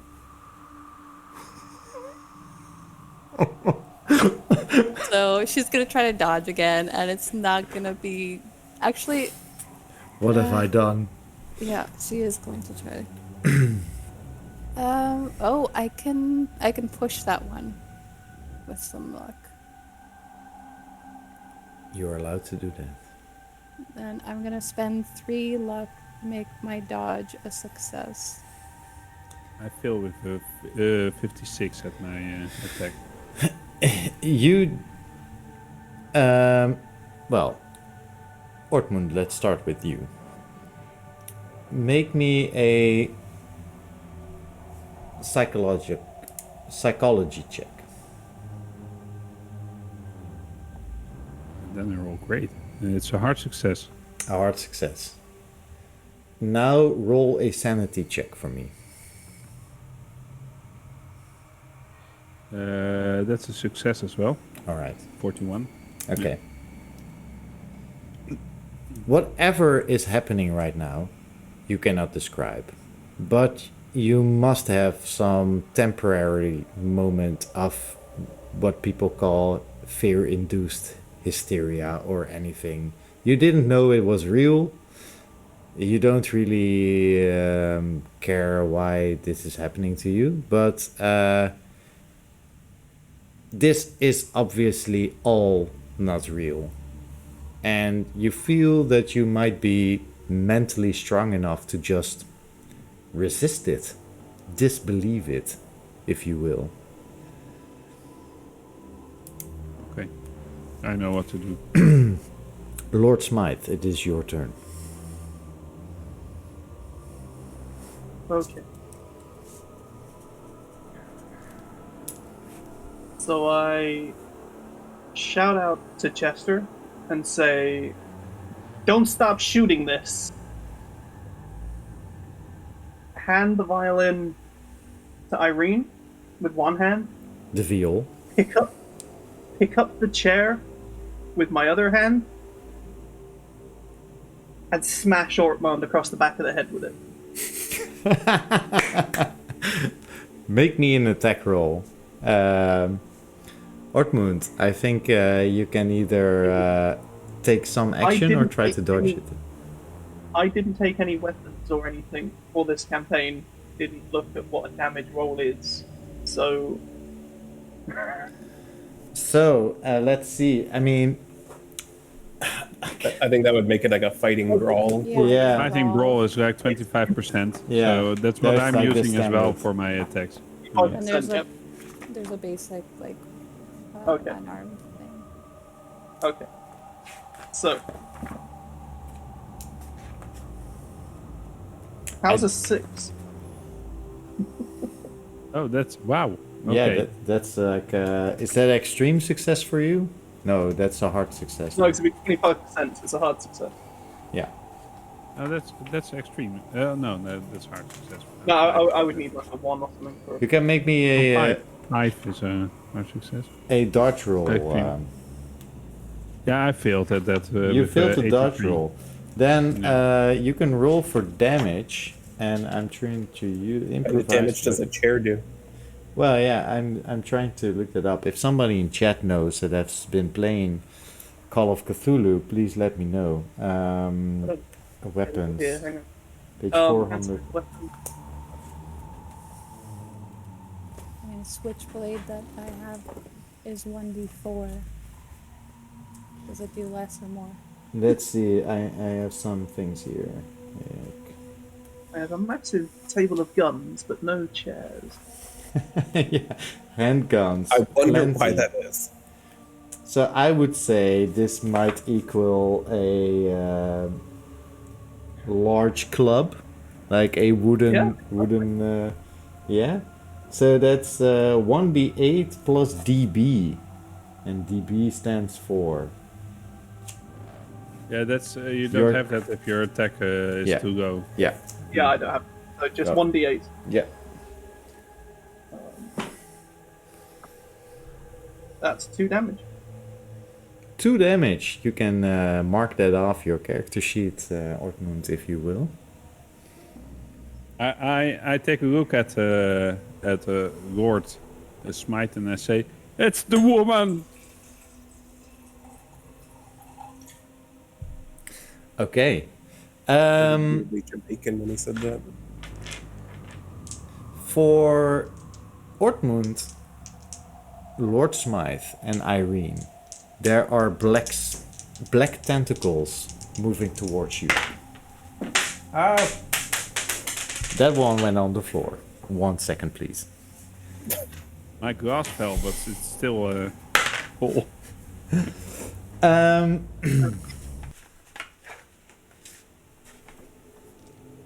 make me a dodge roll, Ortmund. Again? Yeah. And get Oh, used wow. to it. Yeah. Yeah. That's a 97. So that's what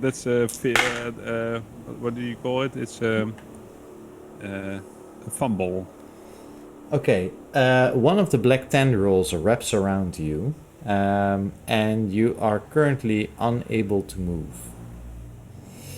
Lord Smythe, one of the tendrils wants to grab at you, but seems to just miss you by a hair. Irene, I would like you to Can make I a react dodge to roll. that happening or not? It depends on what you want to do. Just want to say something. Yeah, sure. Irene, this is your doing. If your mind fails, this fails. Wow, he's all in on. Yeah, he's absolutely. Yeah. Irene, your dodge.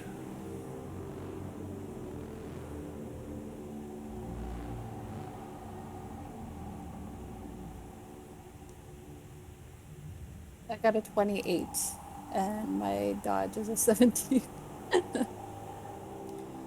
You can spend 11 luck. I can do that. Yes, you are correct.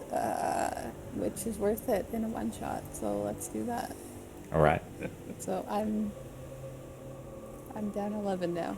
You just managed to avoid the grasping tendril of black smoke and shadow reaching towards you. Irene, it's your turn.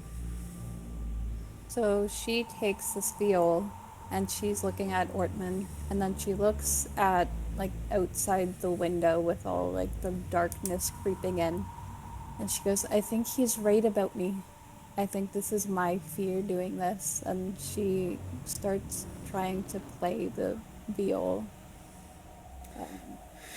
You What can do I make roll for that? a art and craft. You use your creativity that you usually use for sculpting, but instead of stone, you're now sculpting music. That is a success. That is a success. Okay.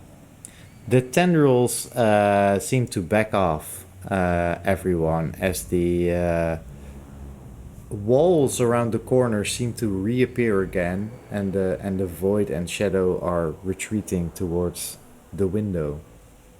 Beginning of the round, I would like you all to make a sanity check.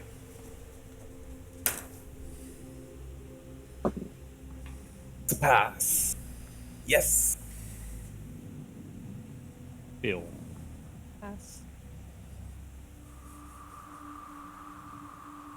All right, so Ash failed as well? yeah, Lord Smythe and Ortmund fail. Ortmund, you lose 6 sanity, which means that you go into a temporary moment of madness. And what that means, we'll get to when it's And your no turn. one's gonna notice. Yep. it's Yeah, gonna no be one's going to exactly the same. Lord Smythe, you lose 2 sanity. When taking count of your sanity, if you have lost more than a fifth of your sanity, I would like to know of your total sanity. You have lost more than a fifth of your total sanity? Okay. Oh yeah. Oh wow. Yeah, we'll get to that when it's your turn. Chester, it's your turn. All right. So, I don't know if there's special rules for shooting more than once, but I know that I have the max attack of 3 per turn Yeah. with this gun. Yeah. So I would like to shoot Ortman in the face. Yes. You are allowed to do that. And then shoot 2 of the tendrils if I can. Yeah, you can see the tendrils reforming. So that's a success on Ortman. I Okay. tried to dodge that though. Yeah, do it. 35, but this time I'm going to push my luck. Finally. Yeah. Oh, wait, allowed to. dodge is half dex, right? Yeah. Yeah. Yeah, so I push it by 10. Yeah.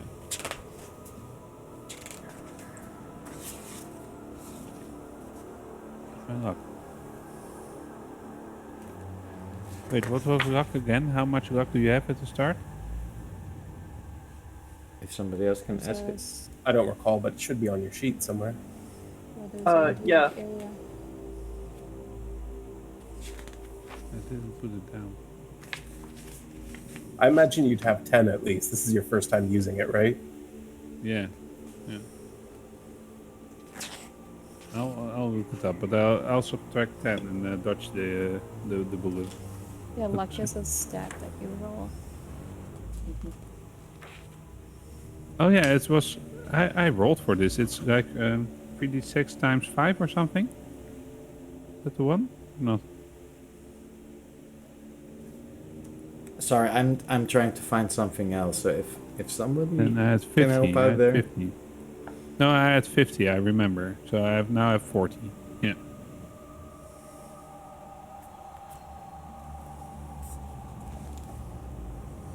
Oh, you actually can't dodge or fight back against firearm attacks. Oh, Yeah, then it's just should a I hit. get hit? Yeah.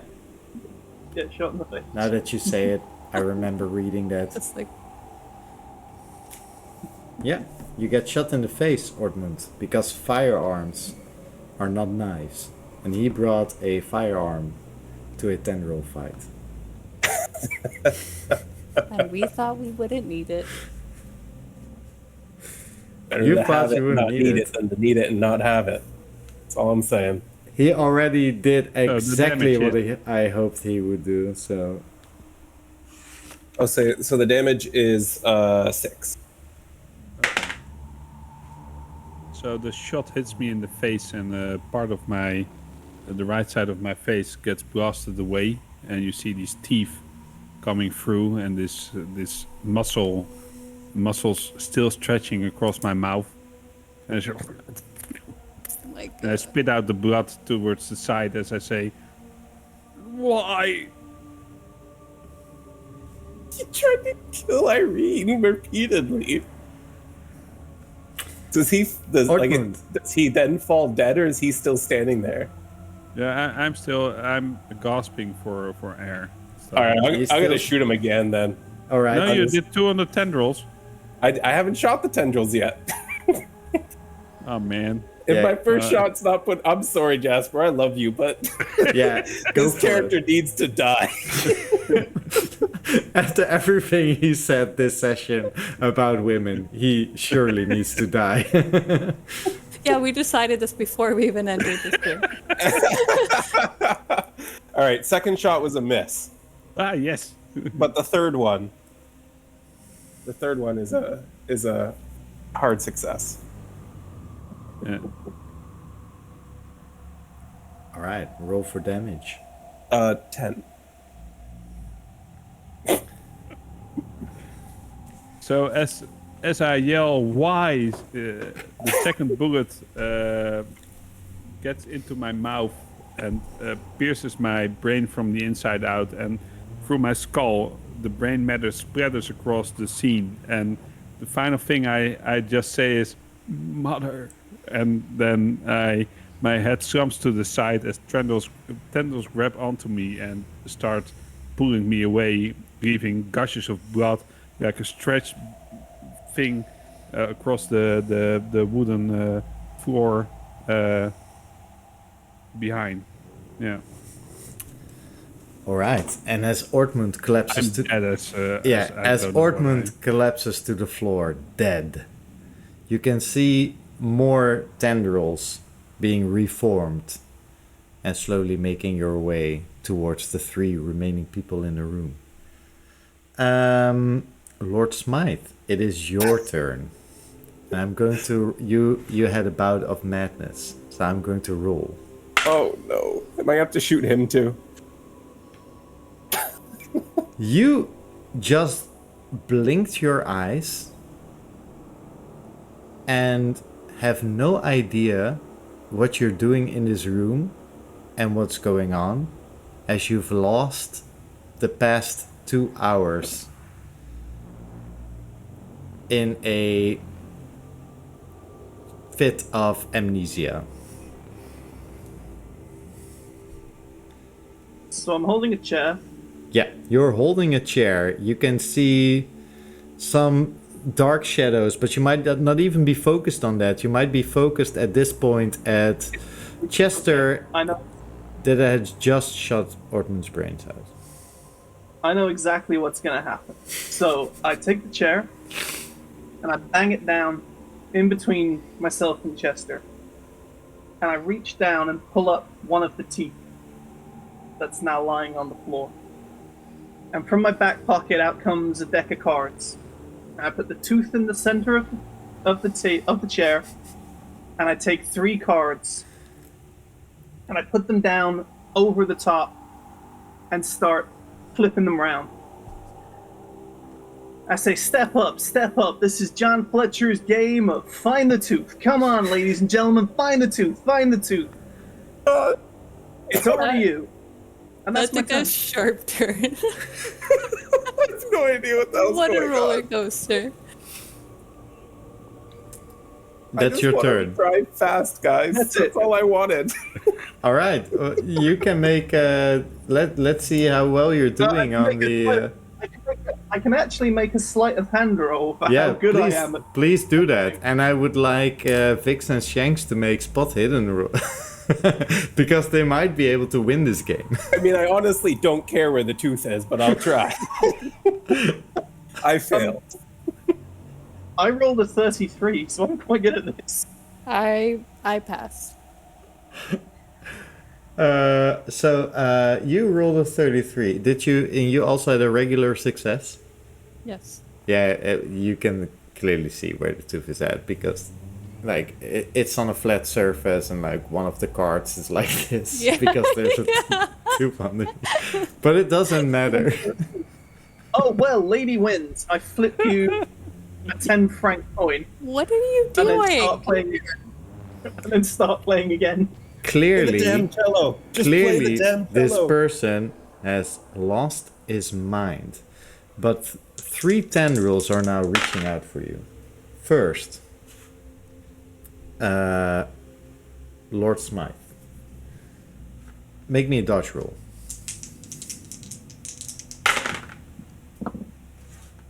That is not a success. Chester as well. Okay.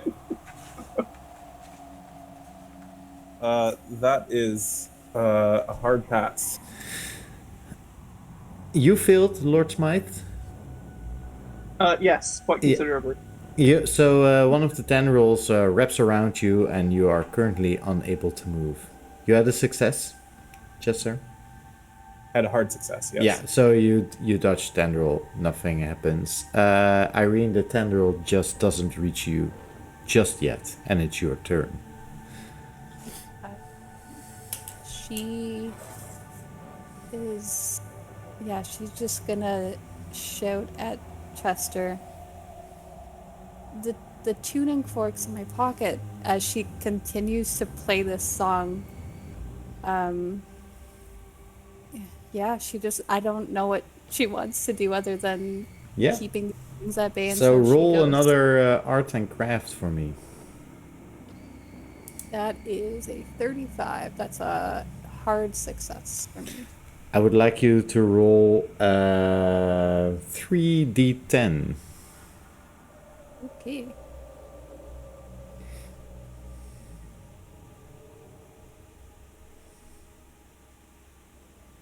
Please be good. Whatever the Yeah. hell this is. You want me to add them up? Yep, please. Okay, so that is a 18. 18. As you start playing, a melody and symphony that you have never heard before and didn't even know you could play just erupts from your hands as they move across the as you move the bow across the violcello, and this music starts playing again. Beautiful, beautiful music, and you at the first notes you can just clearly see that there is an active, almost blast of energy erupting from the viol as a part of the shadowy darkness is blown away, and you can now clearly see the wall again. Top of the round, I would like the 3 remaining people to make sanity checks. Oh, good gosh. Please That's no. my Why not speciality. me? Because your sanity is all over the wall and the floors. That's a pass. That is a fail. Fail? Oh my gosh. Yes. Yeah. Lord Smythe also a fail. I'm running out of don't think sanity. I'll be passing another one.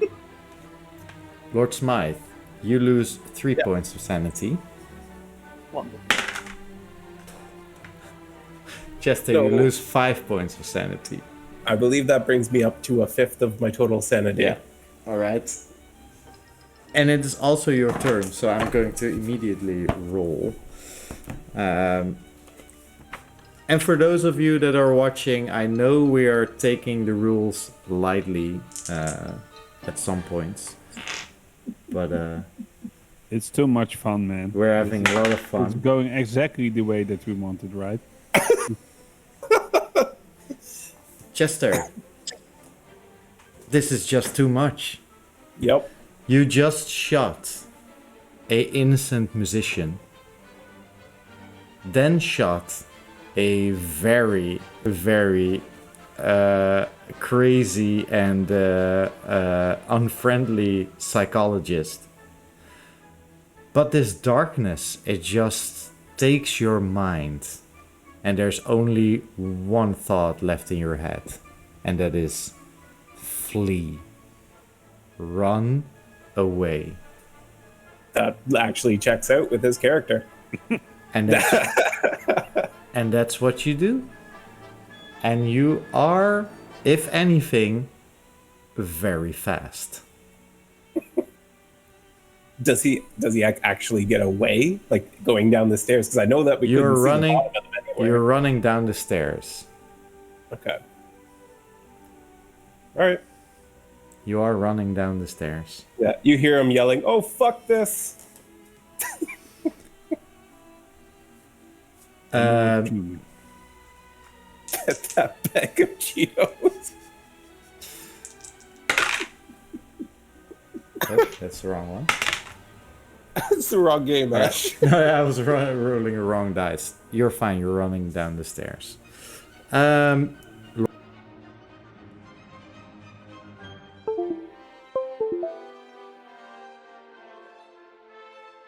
Yeah.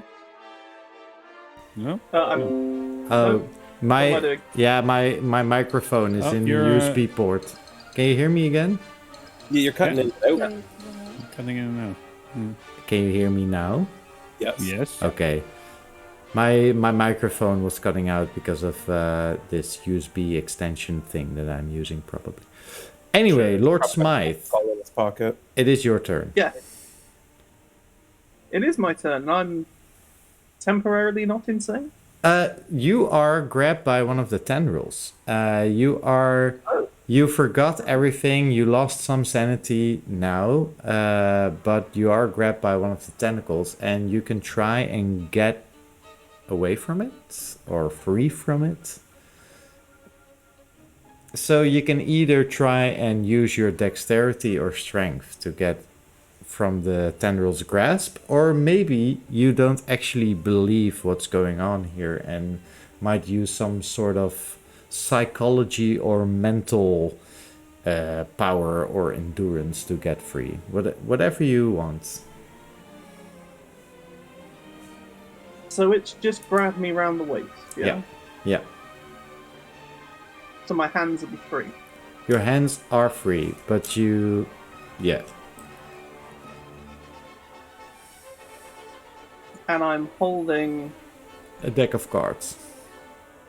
a deck of cards and a tooth. If you picked up the tooth, then yes.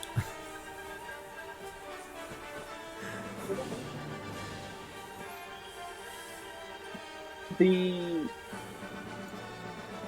tuning fork is where? Is it sticking out of your pocket? Yeah. Yeah, she Yes, just it's in yelled her out pocket. loud that it was in her pocket. I throw everything in my hands at the tuning fork to try and make it make a noise. Roll me the best aiming skill that you have.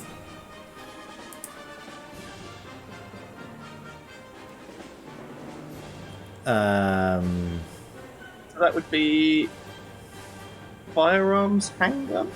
No. Let's use your sleight of hand. Yeah, Sleight of hand I can do. Okay. yeah. You've trained using your finger dexterity to throw and manipulate small objects. You know all the card tricks with the fingers and the one hand shuffling and everything.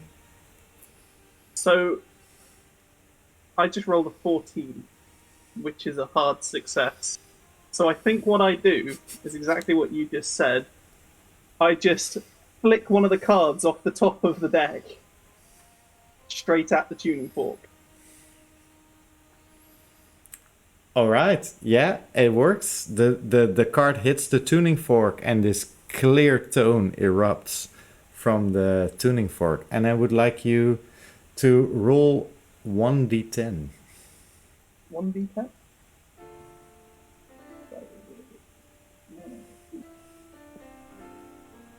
That is a 2. That is a 2. All right. Then we are at the creature's turn. You are still held by the tendril, and it's now slowly pulling you towards the window. So I as it's pulling me, I kind of look at Irene and say, yeah, any help you could be with this would be great about now. So Irene, one of the tendrils, tries to grab at you, and I roll a 91, so it doesn't actually hit you. You're free once more. Oh, goodness. Chester, let's see how those shadows are doing down the stairs. They're pressing up on you, those shadows. You walk in complete darkness at the moment. You can't see the stairs. You can still feel them underneath your feet. Have I regained my sanity? No. Okay. Then I have no say in what I do next. Well, let's make it. Let's roll another sanity check. This is insane, by the way. That's a fail. That's a fail. You keep running. I'm Yep, sorry. he just keeps Yeah. running into the shadows. Top of the round, sanity long, checks Chester. for Lord Smythe and Irene.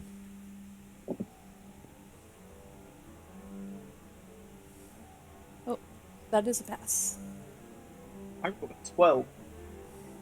You got a 12. Actually passed the sanity roll. That's a success. Also, it's your turn. Holy crap. So I'm still being dragged by You're the being tendril. dragged by the tendril. So I think I'm gonna just throw as many cards as I can to try and hit the tuning fork. Well, since 'Cause it's work. since our good friend Shanks got 3 shots on his gun, I'm willing to give you 3 cards to throw at this at this tuning fork. So the first one is a 3. That's yeah. We'll mark that down as a extreme success. Second one is a 47. 47 is a hit. And the third one is a 39. I want you to roll me. Sharpshoot. I want you to roll me 4d10.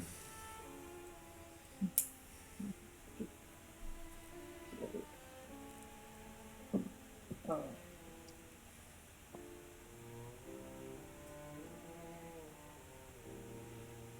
23. All right.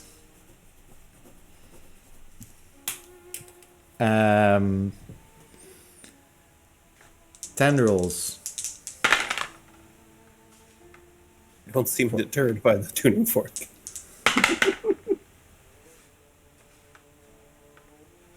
Both seem deterred by the tuning fork as they recoil back. You are temporarily free, but the tendril is still next to you. The one near Irene is some ways off now, almost back to the window. And then it's Irene's turn. still playing the instrument, she goes closer to Lord Smythe and says, "Kind of busy, but you could help yourself," and like kind of offers the tuning fork. It's yeah, a but bit she's gonna. it's a bit difficult to move while playing a cello, but I'll allow you reaching over and handing him the tuning fork. Okay, she'll do that. Yeah. And you are also still able to play some tones on the cello. Okay. So another roll. I got a 23, which is another hard success. A hard success. I would like you to roll 2d10, please.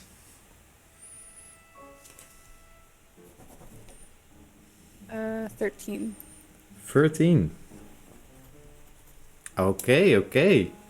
Top of the round, sanity checks for the three of you. Man. That's a failure. A failure. Oh, that's a failure. It's a big fail. Also a Three failure. failures. Three failures. Everyone. Okay, now it's getting interesting. Just As my die. camera focuses and unfocuses. Irene, you lose 3 sanity points. Chester, you lose 3 sanity points. Lord Smythe, you lose 5 sanity points. Chester, it is your turn, and you momentarily regain some of your wits. Okay. You are free to make a decision.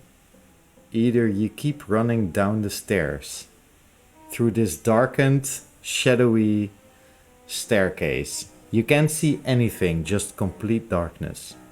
Or make your way up. Up where the chaos and pandemonium is happening. All right, I'm coming back. And he turns and he runs back up the stairs. Make don't me know, hard make to me a. I want you to make a drive check just to just as a resemblance of how fast you can make it up those stairs, scared as you are.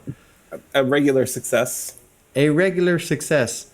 You are now almost at the door. Let's say you're at the door. Enough so that I could shoot some of these tendrils. Yes, you can. All right. I'm going to shoot at any and all tendrils I can find. Oops. Make 3 shots, sir. I just dropped it on the floor. Who the- drops his what's dice with on the floor, floor? man? All right. That is a 30, which is pretty sure. Yeah, that's a hard success. Hard success, okay. And then that's a regular success. Yeah. And then that is a regular success. All right. Can you describe to me what weapon you are using while you're shooting 3 bullets into these tendrils? So it's a Mauser Type 12. So it's a very long single handgun with a big clip in the bottom kind of thing. Big long grip on it. He just kind of comes around the corner as it's a semi-automatic. And yeah, I guess I would hit 3 separate tendrils. Yes, roll damage, if you will. All right. So that's a 7 and an 11 and 12. Wow. Okay, great shots. All those tendrils dissipate, and with it, the parts of shadow on which they were attached dissipate as well. So there are currently no tendrils in the room. There's only the darkness surrounding the window and the pandemonium and chaos happening outside of the window. Lord Smythe, it is your turn.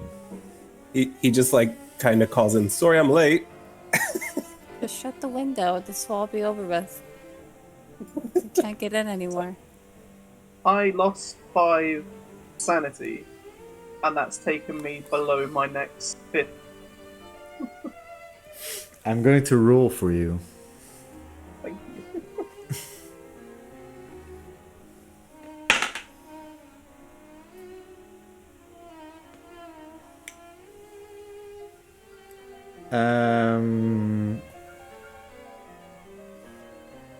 Interesting. This is really interesting. Also a bit. Let's see. Yeah, you didn't actually.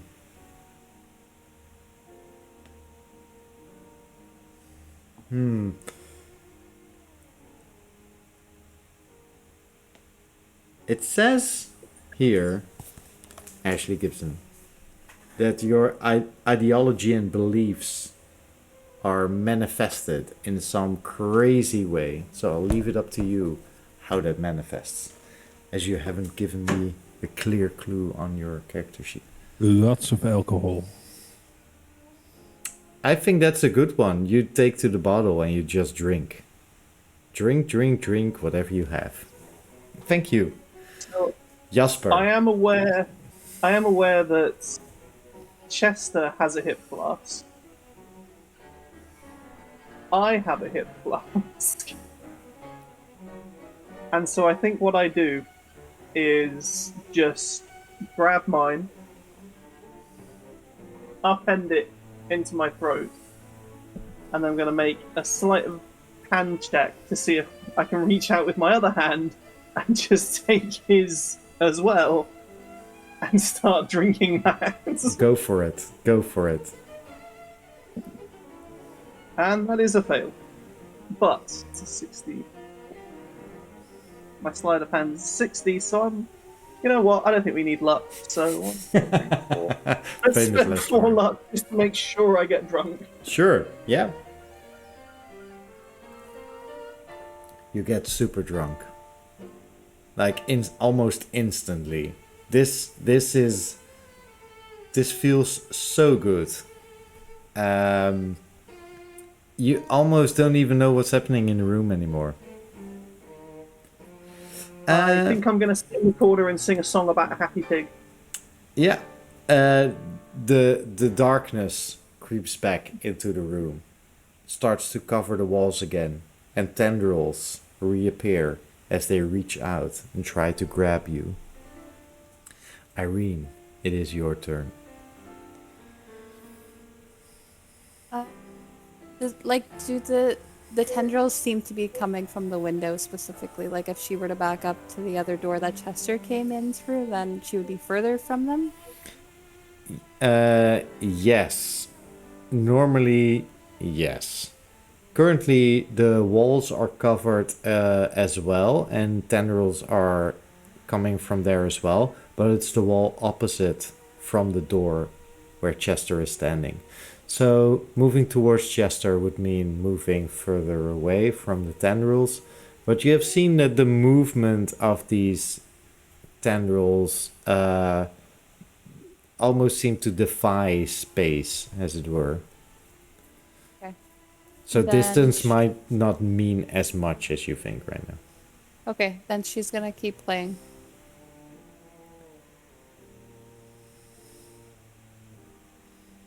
That's a 67, so just a normal success on that one. Roll me 3d10, please.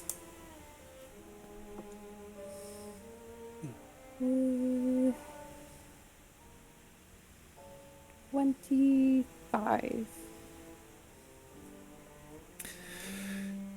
You build up this crescendo in the music, and it gets louder and louder. And for those standing in the room, it almost seems as though an entire orchestra is now backing up the sound and music that you hear as it gets crazier and crazier and more hectic and more hectic. And Irene's arm seems to move faster than anything you've ever seen. You can't almost see the movement of the bow across the strings anymore. You just hear this crazy, loud, shrieking, frantic, but also genius form of music erupt from the viol, and as it reaches the crescendo, there's this loud bang as she strikes the final chord, bringing the entire music piece back together. And the entire room lights up, and the shadows disappear. And when you look outside of the window, you can see the lights of Paris.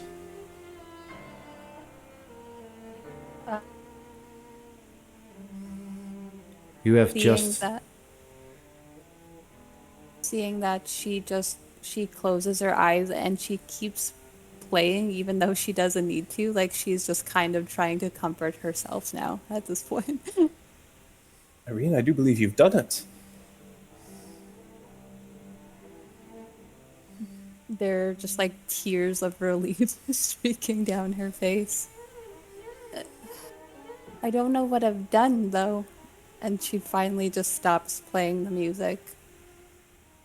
Obviously didn't like the music much. It seemed to be even more effective than shooting it, so... I've never played those songs in my life.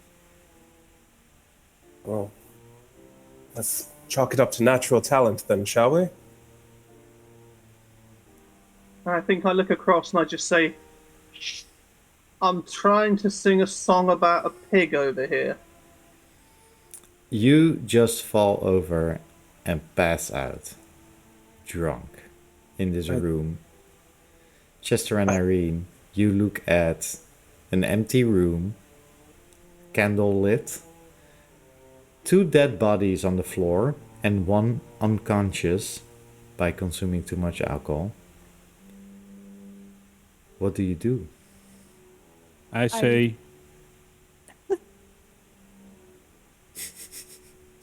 That's what I say, nothing. Ordmund's Wow. spirit rises up from his body and says, I say. Okay. Irene just reaches a hand out for Chester. Drops the instrument on the floor, wanting nothing to do with this room anymore. And is like, I'm not from Paris, she says. And she's just like leaves in a hurry. Yeah, he takes her hand and they just start running down the stairs. He's like, you ever been to Chicago? I'd love to go. I think they're on the soonest ferry they can get. Yeah. You leave the room behind. You leave good Lord Smythe behind, or should we say, what was it, Fletcher? John Fletcher? Yeah, John Fletcher behind. What a twist. About 3 hours later, the con man John Fletcher. Okay, the con man John Fletcher kind of wakes up, kind of looks around the room, sees the viola, shrugs, picks it up and walks down the stairs. All right. Oh, and before he goes, he pats down Ortmund and takes his cigarettes off him.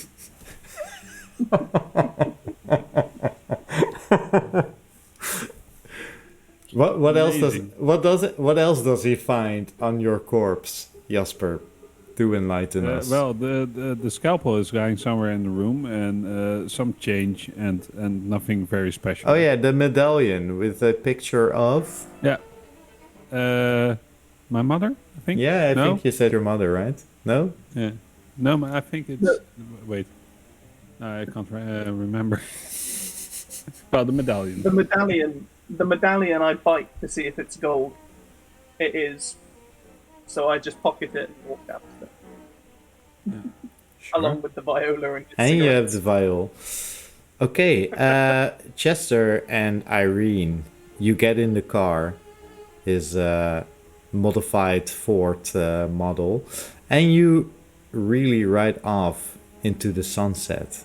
As it's now about 5 or 6 in the morning, the sun's coming up over lovely France, Paris. And No, I you don't just have a medallion. You had a medallion. You said you had a medallion. So you have one. Oh, it works. So you drive off into the sunset. Sunrise. Lord Smythe, or John Fletcher, makes his way down to whatever docks or whatever hole he crawled out of, and returns the viol to a group of smugglers. Gets handed a bit of cash. And that's where we conclude this Yeah, they're all evening's sus. episode of Call of Cthulhu. That was crazy. Oh my gosh, what an insane. Craziest people. The craziest. This was so cool. Yeah. I'm sorry I had to shoot you, Jasper. Oh, it's No. totally fine. Was Although he I'd hope telling that I the would have truth survived your about shots, me? but sorry? Was he telling the truth about me? Like, I have no idea what was going on. That was so crazy. Could have been. Who knows? Who knows? Well, maybe maybe it is fun to say that I did give all of you a specific instruction before this evening. I So don't even know if I got the right thing. Was the thing I got the thing that they were asking me for? the skull? Yeah. No. It was obviously the viol that they were after. At that point, I didn't care anymore. I just want to. I'm running. But I love that's it, people. okay, so- Michel, great job. Wow. so. Brilliant. Thank you so much. But yeah, so on the YouTube video, I will probably edit in before the episode starts, just saying what all your instructions were, so people can see it unfold, because that was so much fun to see how you were all acting based on that instruction sometimes, and you guys did great. For those of you watching, I hope we did the Call of Cthulhu game some sort of honor. I had a lot of fun, and I think that's the most important thing. That we You all had a lot of fun. that I had a lot of fun. He doesn't care about us. Oh, thank you so much for me trying to speak to the audience and you turning it into something else. But I hope you all had a lot of fun. I hope I had a you blast. I hope As you always. did. Yeah. Thanks, chat, for You- the great comments, by the way. did a Because really you were good job. great. Oh, chat was so great. I just saw the chat bar move the entire episode, and I haven't read one bit of it. He missed a lot of good stuff. So A lot of good stuff. what I probably have to do is just rewatch it with chat on. But then I'm sorry to say that I can't reply to anything that's been said. But if you join our Discord or follow us on Instagram or comment on the YouTube videos, we can still interact in that way. It was so great to have all of you here. It was so great to have all these players here. It was awesome. I had so much fun. Is there anything you would like to say? Any of you? Before I have two things. One is a question. What percentage of your prep did you actually use? in the end, more than I thought after an Yeah. hour of playing. Yeah. I sort of combined a couple of things. I think there were a lot more places. So my idea was the dinner would take half an hour, would just be introductions, and then there would be a 1.5 hour of just pure investigating, going to the police office, going to visit some old residents of the street, going to some students that walk through the street, visiting the hunter, whatever, and then the last hour would be the final confrontation in Rue d'Arseil. Well, that didn't go as planned, but I managed to combine a lot of my notes into certain things. But I think that I had more build up in the creep factor with the way that I planned things out. But I think in the end it all turned out just as I wanted. with the special instructions that I gave all of you, of course, I wanted to have some confrontations. I was actually expecting Lord Smythe and Chester to shoot each other at some point.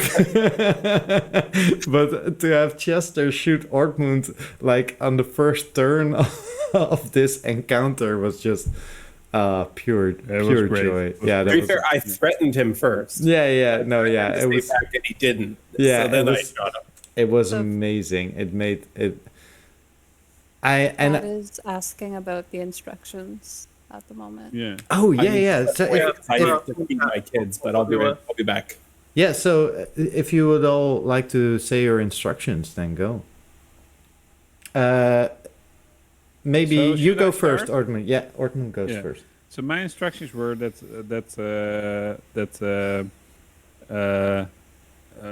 Irene's mother had told me to keep an eye out on her, and if she would go extreme, I could certainly use my psychiatric methods to tone her down, and she would get the permits afterwards, so to say. Yeah. So She those were would some she would pretty harsh things. she would make sure that you would have all the required paperwork to cure Yeah, her yeah. daughter. Yeah. Fix, if you would Insane. like to tell us your instruction. So my instructions were that I had received a telegram from overseas. A friend told me that my mother was up to her usual antics and has contracted someone to keep an eye on me and to be wary of new people you meet who might seem overly interested in you. So as soon as he started asking me questions at the party, I was like, no. That was so great. You just like no grass was immediate. You just immediately went for it. Ortmund just dove into the questions. Well, I actually want Shanks to tell his instruction first because that makes more sense. But I don't know how long he will take. I can relieve him. Aha. We will just wait 1 second. That's kind of way of doing it. We shall return soon, yes? Within Oui? a second. Here we go. There we go. Yes. Would you please, Shanks, tell us your instruction? So before- some shadowy figure approached me in Paris the day before the dinner and instructed me that I was to bring them an artifact if I wanted the events of my past to stay in the past. They said I would just know the artifact for looking at it. When I felt pulled towards the skull, I thought, well, this must be it. So naturally, I took it and then threatened to kill anyone who also wanted it. Of course, yes, the viol was obviously a more powerful artifact, but at that point, Chester's mind was nowhere near bring the artifact to these people. It was, I need to get out alive, and if I can, I should probably save Irene as well. Yeah, I just loved how the shadowy figure told you to also sort of take care of the old owner of the artifact. That's true, and I you would shot know, him. You would know what to do. This is Paris, things happen here. And then you said, and what if I refuse to do anything? And then the shadowy figure again said, well, this is Paris, things happen here. So you were clearly under some pressure. Ashley, would you tell us your instruction, please? Yeah, so I think it's worth mentioning that I'm not a lord. Well, I am a lord, actually, technically, because I conned an old lady in London into marrying me and getting her fortune. Of course. Just a confidence trickster from Philadelphia who tries his luck at a lot of things. But he pissed off a lot of people in the Prohibition gangs in Philadelphia. And one of them hunted me down and said that they are working for the gangs. They've heard a certain group searching for a special item. They don't know what that special item is. But the smugglers suspect that their man on the ground will be Chester Caldwell, and will serve as the sort of public cover of sorts. So if you want some of my debts, not all of them, just some of them to disappear, find out what he's after, get the item before him, and if the opportunity presents itself, make sure he doesn't return. These fucking Oh bastards. boy. Wow. So what I was actually doing was I too thought it was the skull at the beginning. So I thought I'll make him super sort of conscious about the skull, and then as soon as we entered the room and I heard the violin and the power that was coming out of it, and the skull had already shattered, I was going to try and do everything I could to leave that room with the viola, including just being absolutely mad and crazy and off the wall. So you were so sus. Like I thought you were some like crazy cultist or something, and so to reveal what you actually were later, I was like, oh my gosh. So yeah. To convince everyone I was mad. So for And me then- to give a little insight into how I prepared this adventure, I told you before, like the general structure I had pretty soon or pretty early, and it's based on my favorite short story by H.P. Lovecraft. It's like four or 5 pages, and it's called The Music of Eric Zahn.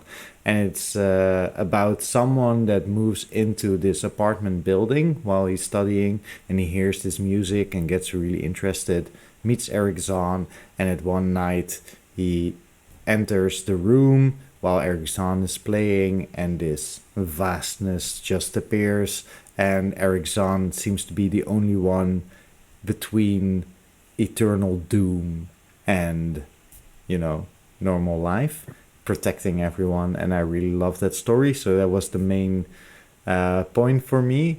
And then I sort of had 3 layers of things you could uncover. First was, of course, the street and the general theme of music and creativity and how that could protect against the creature.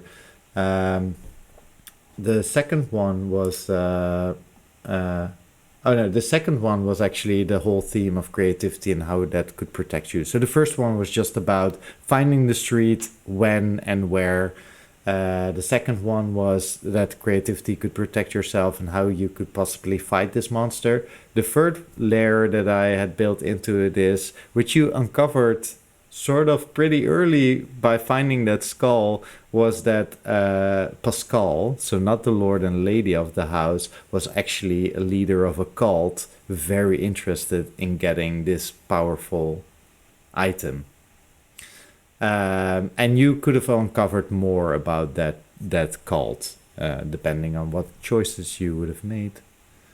Oh, that's awesome. I find that really so cool. interesting because, like, from my character perspective, like, just trying to filter all the things that Ortman was saying to her, I was like, maybe this is actually true. She's starting to believe that it's her fault because, like, he attributed all this, like, blackness to, like, her fear of being alone, and so she started to actually believe what he was saying. Well, And so really That's so cool. interesting I think I that he was also... just lying.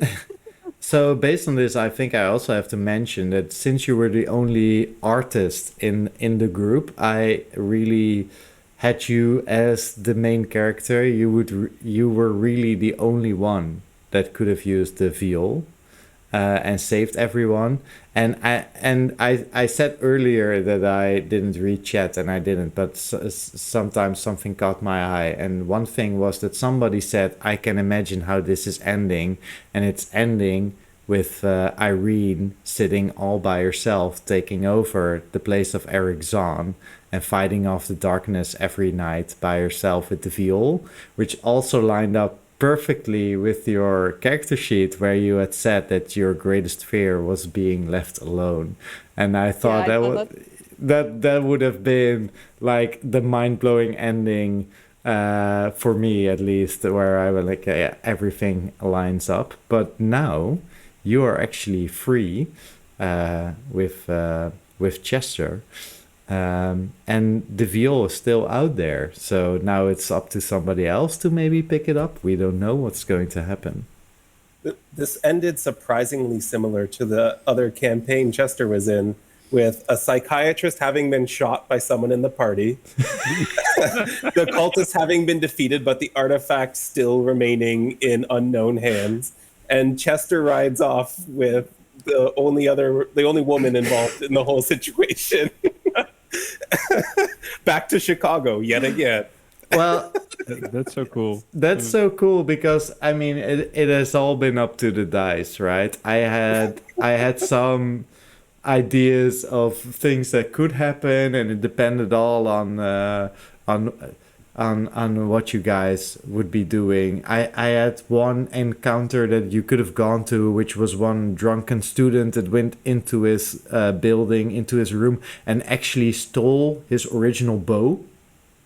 So he still had that, and if you would have returned that, then the viol with that bow would have done more damage to the entity, as it were. Like there were all these things in there, so that's why I wrote this. Cool.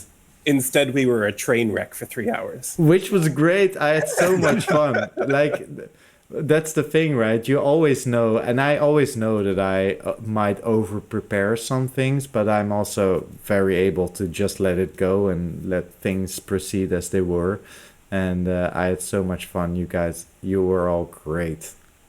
You were great too, man. It was It's awesome. brilliant, man. It was a really, really, really good one shot. adventure. Loved it. Thank you so Worth much. dressing up for. So it's now 1 a.m. here where I am. Yeah. And where I have to Jasper go is. to bed. And tomorrow we have another show, Jasper. Interviews Tell us tomorrow. about your show. Do I? Oh man. So tomorrow I'll be doing Talking Vote at 9 Central European time, and the main topic will be what's the weirdest session you ever had, and Michel will be my guest. We'll be talking about the Precipice of Dreams as well. So there we go. We'll be doing. Hey, thank you for the bits. Oh, wow. Thank you for the bits. That's so cool. And so that will be tomorrow evening, and I'm looking forward to it. But I'm not looking forward to it right now because I'm so tired. Yeah. Let's close off. It will be fun to hang out with you, Michel. Does anyone else want to say something specifically to the audience right now? Thanks for sticking around. I feel Yeah. like a lot of people stuck around till the end. So It was a long 15 session to hang people out on. for. It was a really long. Thanks. It might have been our longest session ever. Yeah, So- it is. Thank you all for being here. The viewers, but also the players. Thank you, Vix and Shanks from Topdown Tabletop. I really enjoy having you around, and I hope you'll join us for the next. Actually, we already talked about the next one shot we're going to do, and I know you'll be around to do it, and I'm very excited. I'm very excited about it. So, if you liked what you saw here today, 2/5 of this was made possible by the lovely people of Top Down Tabletop. So go over to their social media, go over to their Twitch page, go over and like and subscribe and all that jazz. Do the same thing for us, please. We really need it. It helps us out a lot to keep making this awesome content. We want to thank our super special friend, Ashley, again. Last time you were the DM. Now you were a player, but you've been doing a great job, both of these things. And I think we signed you up for being the DM next time again. So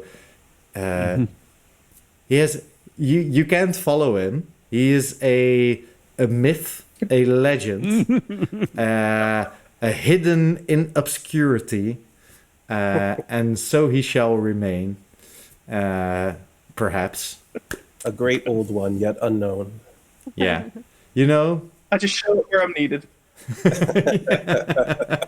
some things are just not to be understood. Should we hint at what the next one is? You want to hint at the next one? Do you want to do a makeup tutorial to do a hint for the next Yeah. one? All right, I'll tell you what. I'll do that. I'll absolutely do that. I'll do makeup beforehand as a stream for the next session. So you guys can puzzle amongst yourselves what kind of RPG I might need to do makeup for. Yeah. Just I'm wondering, are you going to make yourself look kind of more youthful or something? What are you going to do? It's actually not going to be dissimilar from what I did last time. So go over to DM Shanks on Yes, Twitch go watch it. and go watch it, and you might get a clue on what we're doing next. I think somebody I'm actually. wondering what we're doing. I think Vix actually said it in chat there. So did she? what we're probably going to do next. Anyway, it has been such a crazy, great evening with all of you, and I love everything about it. Thank you so much, and hope to see you tomorrow and next time. Hope to see you around with Top Down Tabletop, and bye-bye. See ya. Bye. Do I have an outro? This is so Just wave awkward. forever. Just keep waving. Just keep like the waving end of the forever. Beverly Hillbillies. Just keep waving forever. I'm pretty sure I had a. No, we're just. That's it, Ash. I feel so House of a Thousand Corpses right now. Yeah. I don't know why. I have no outro, so we're going to cut to black right now.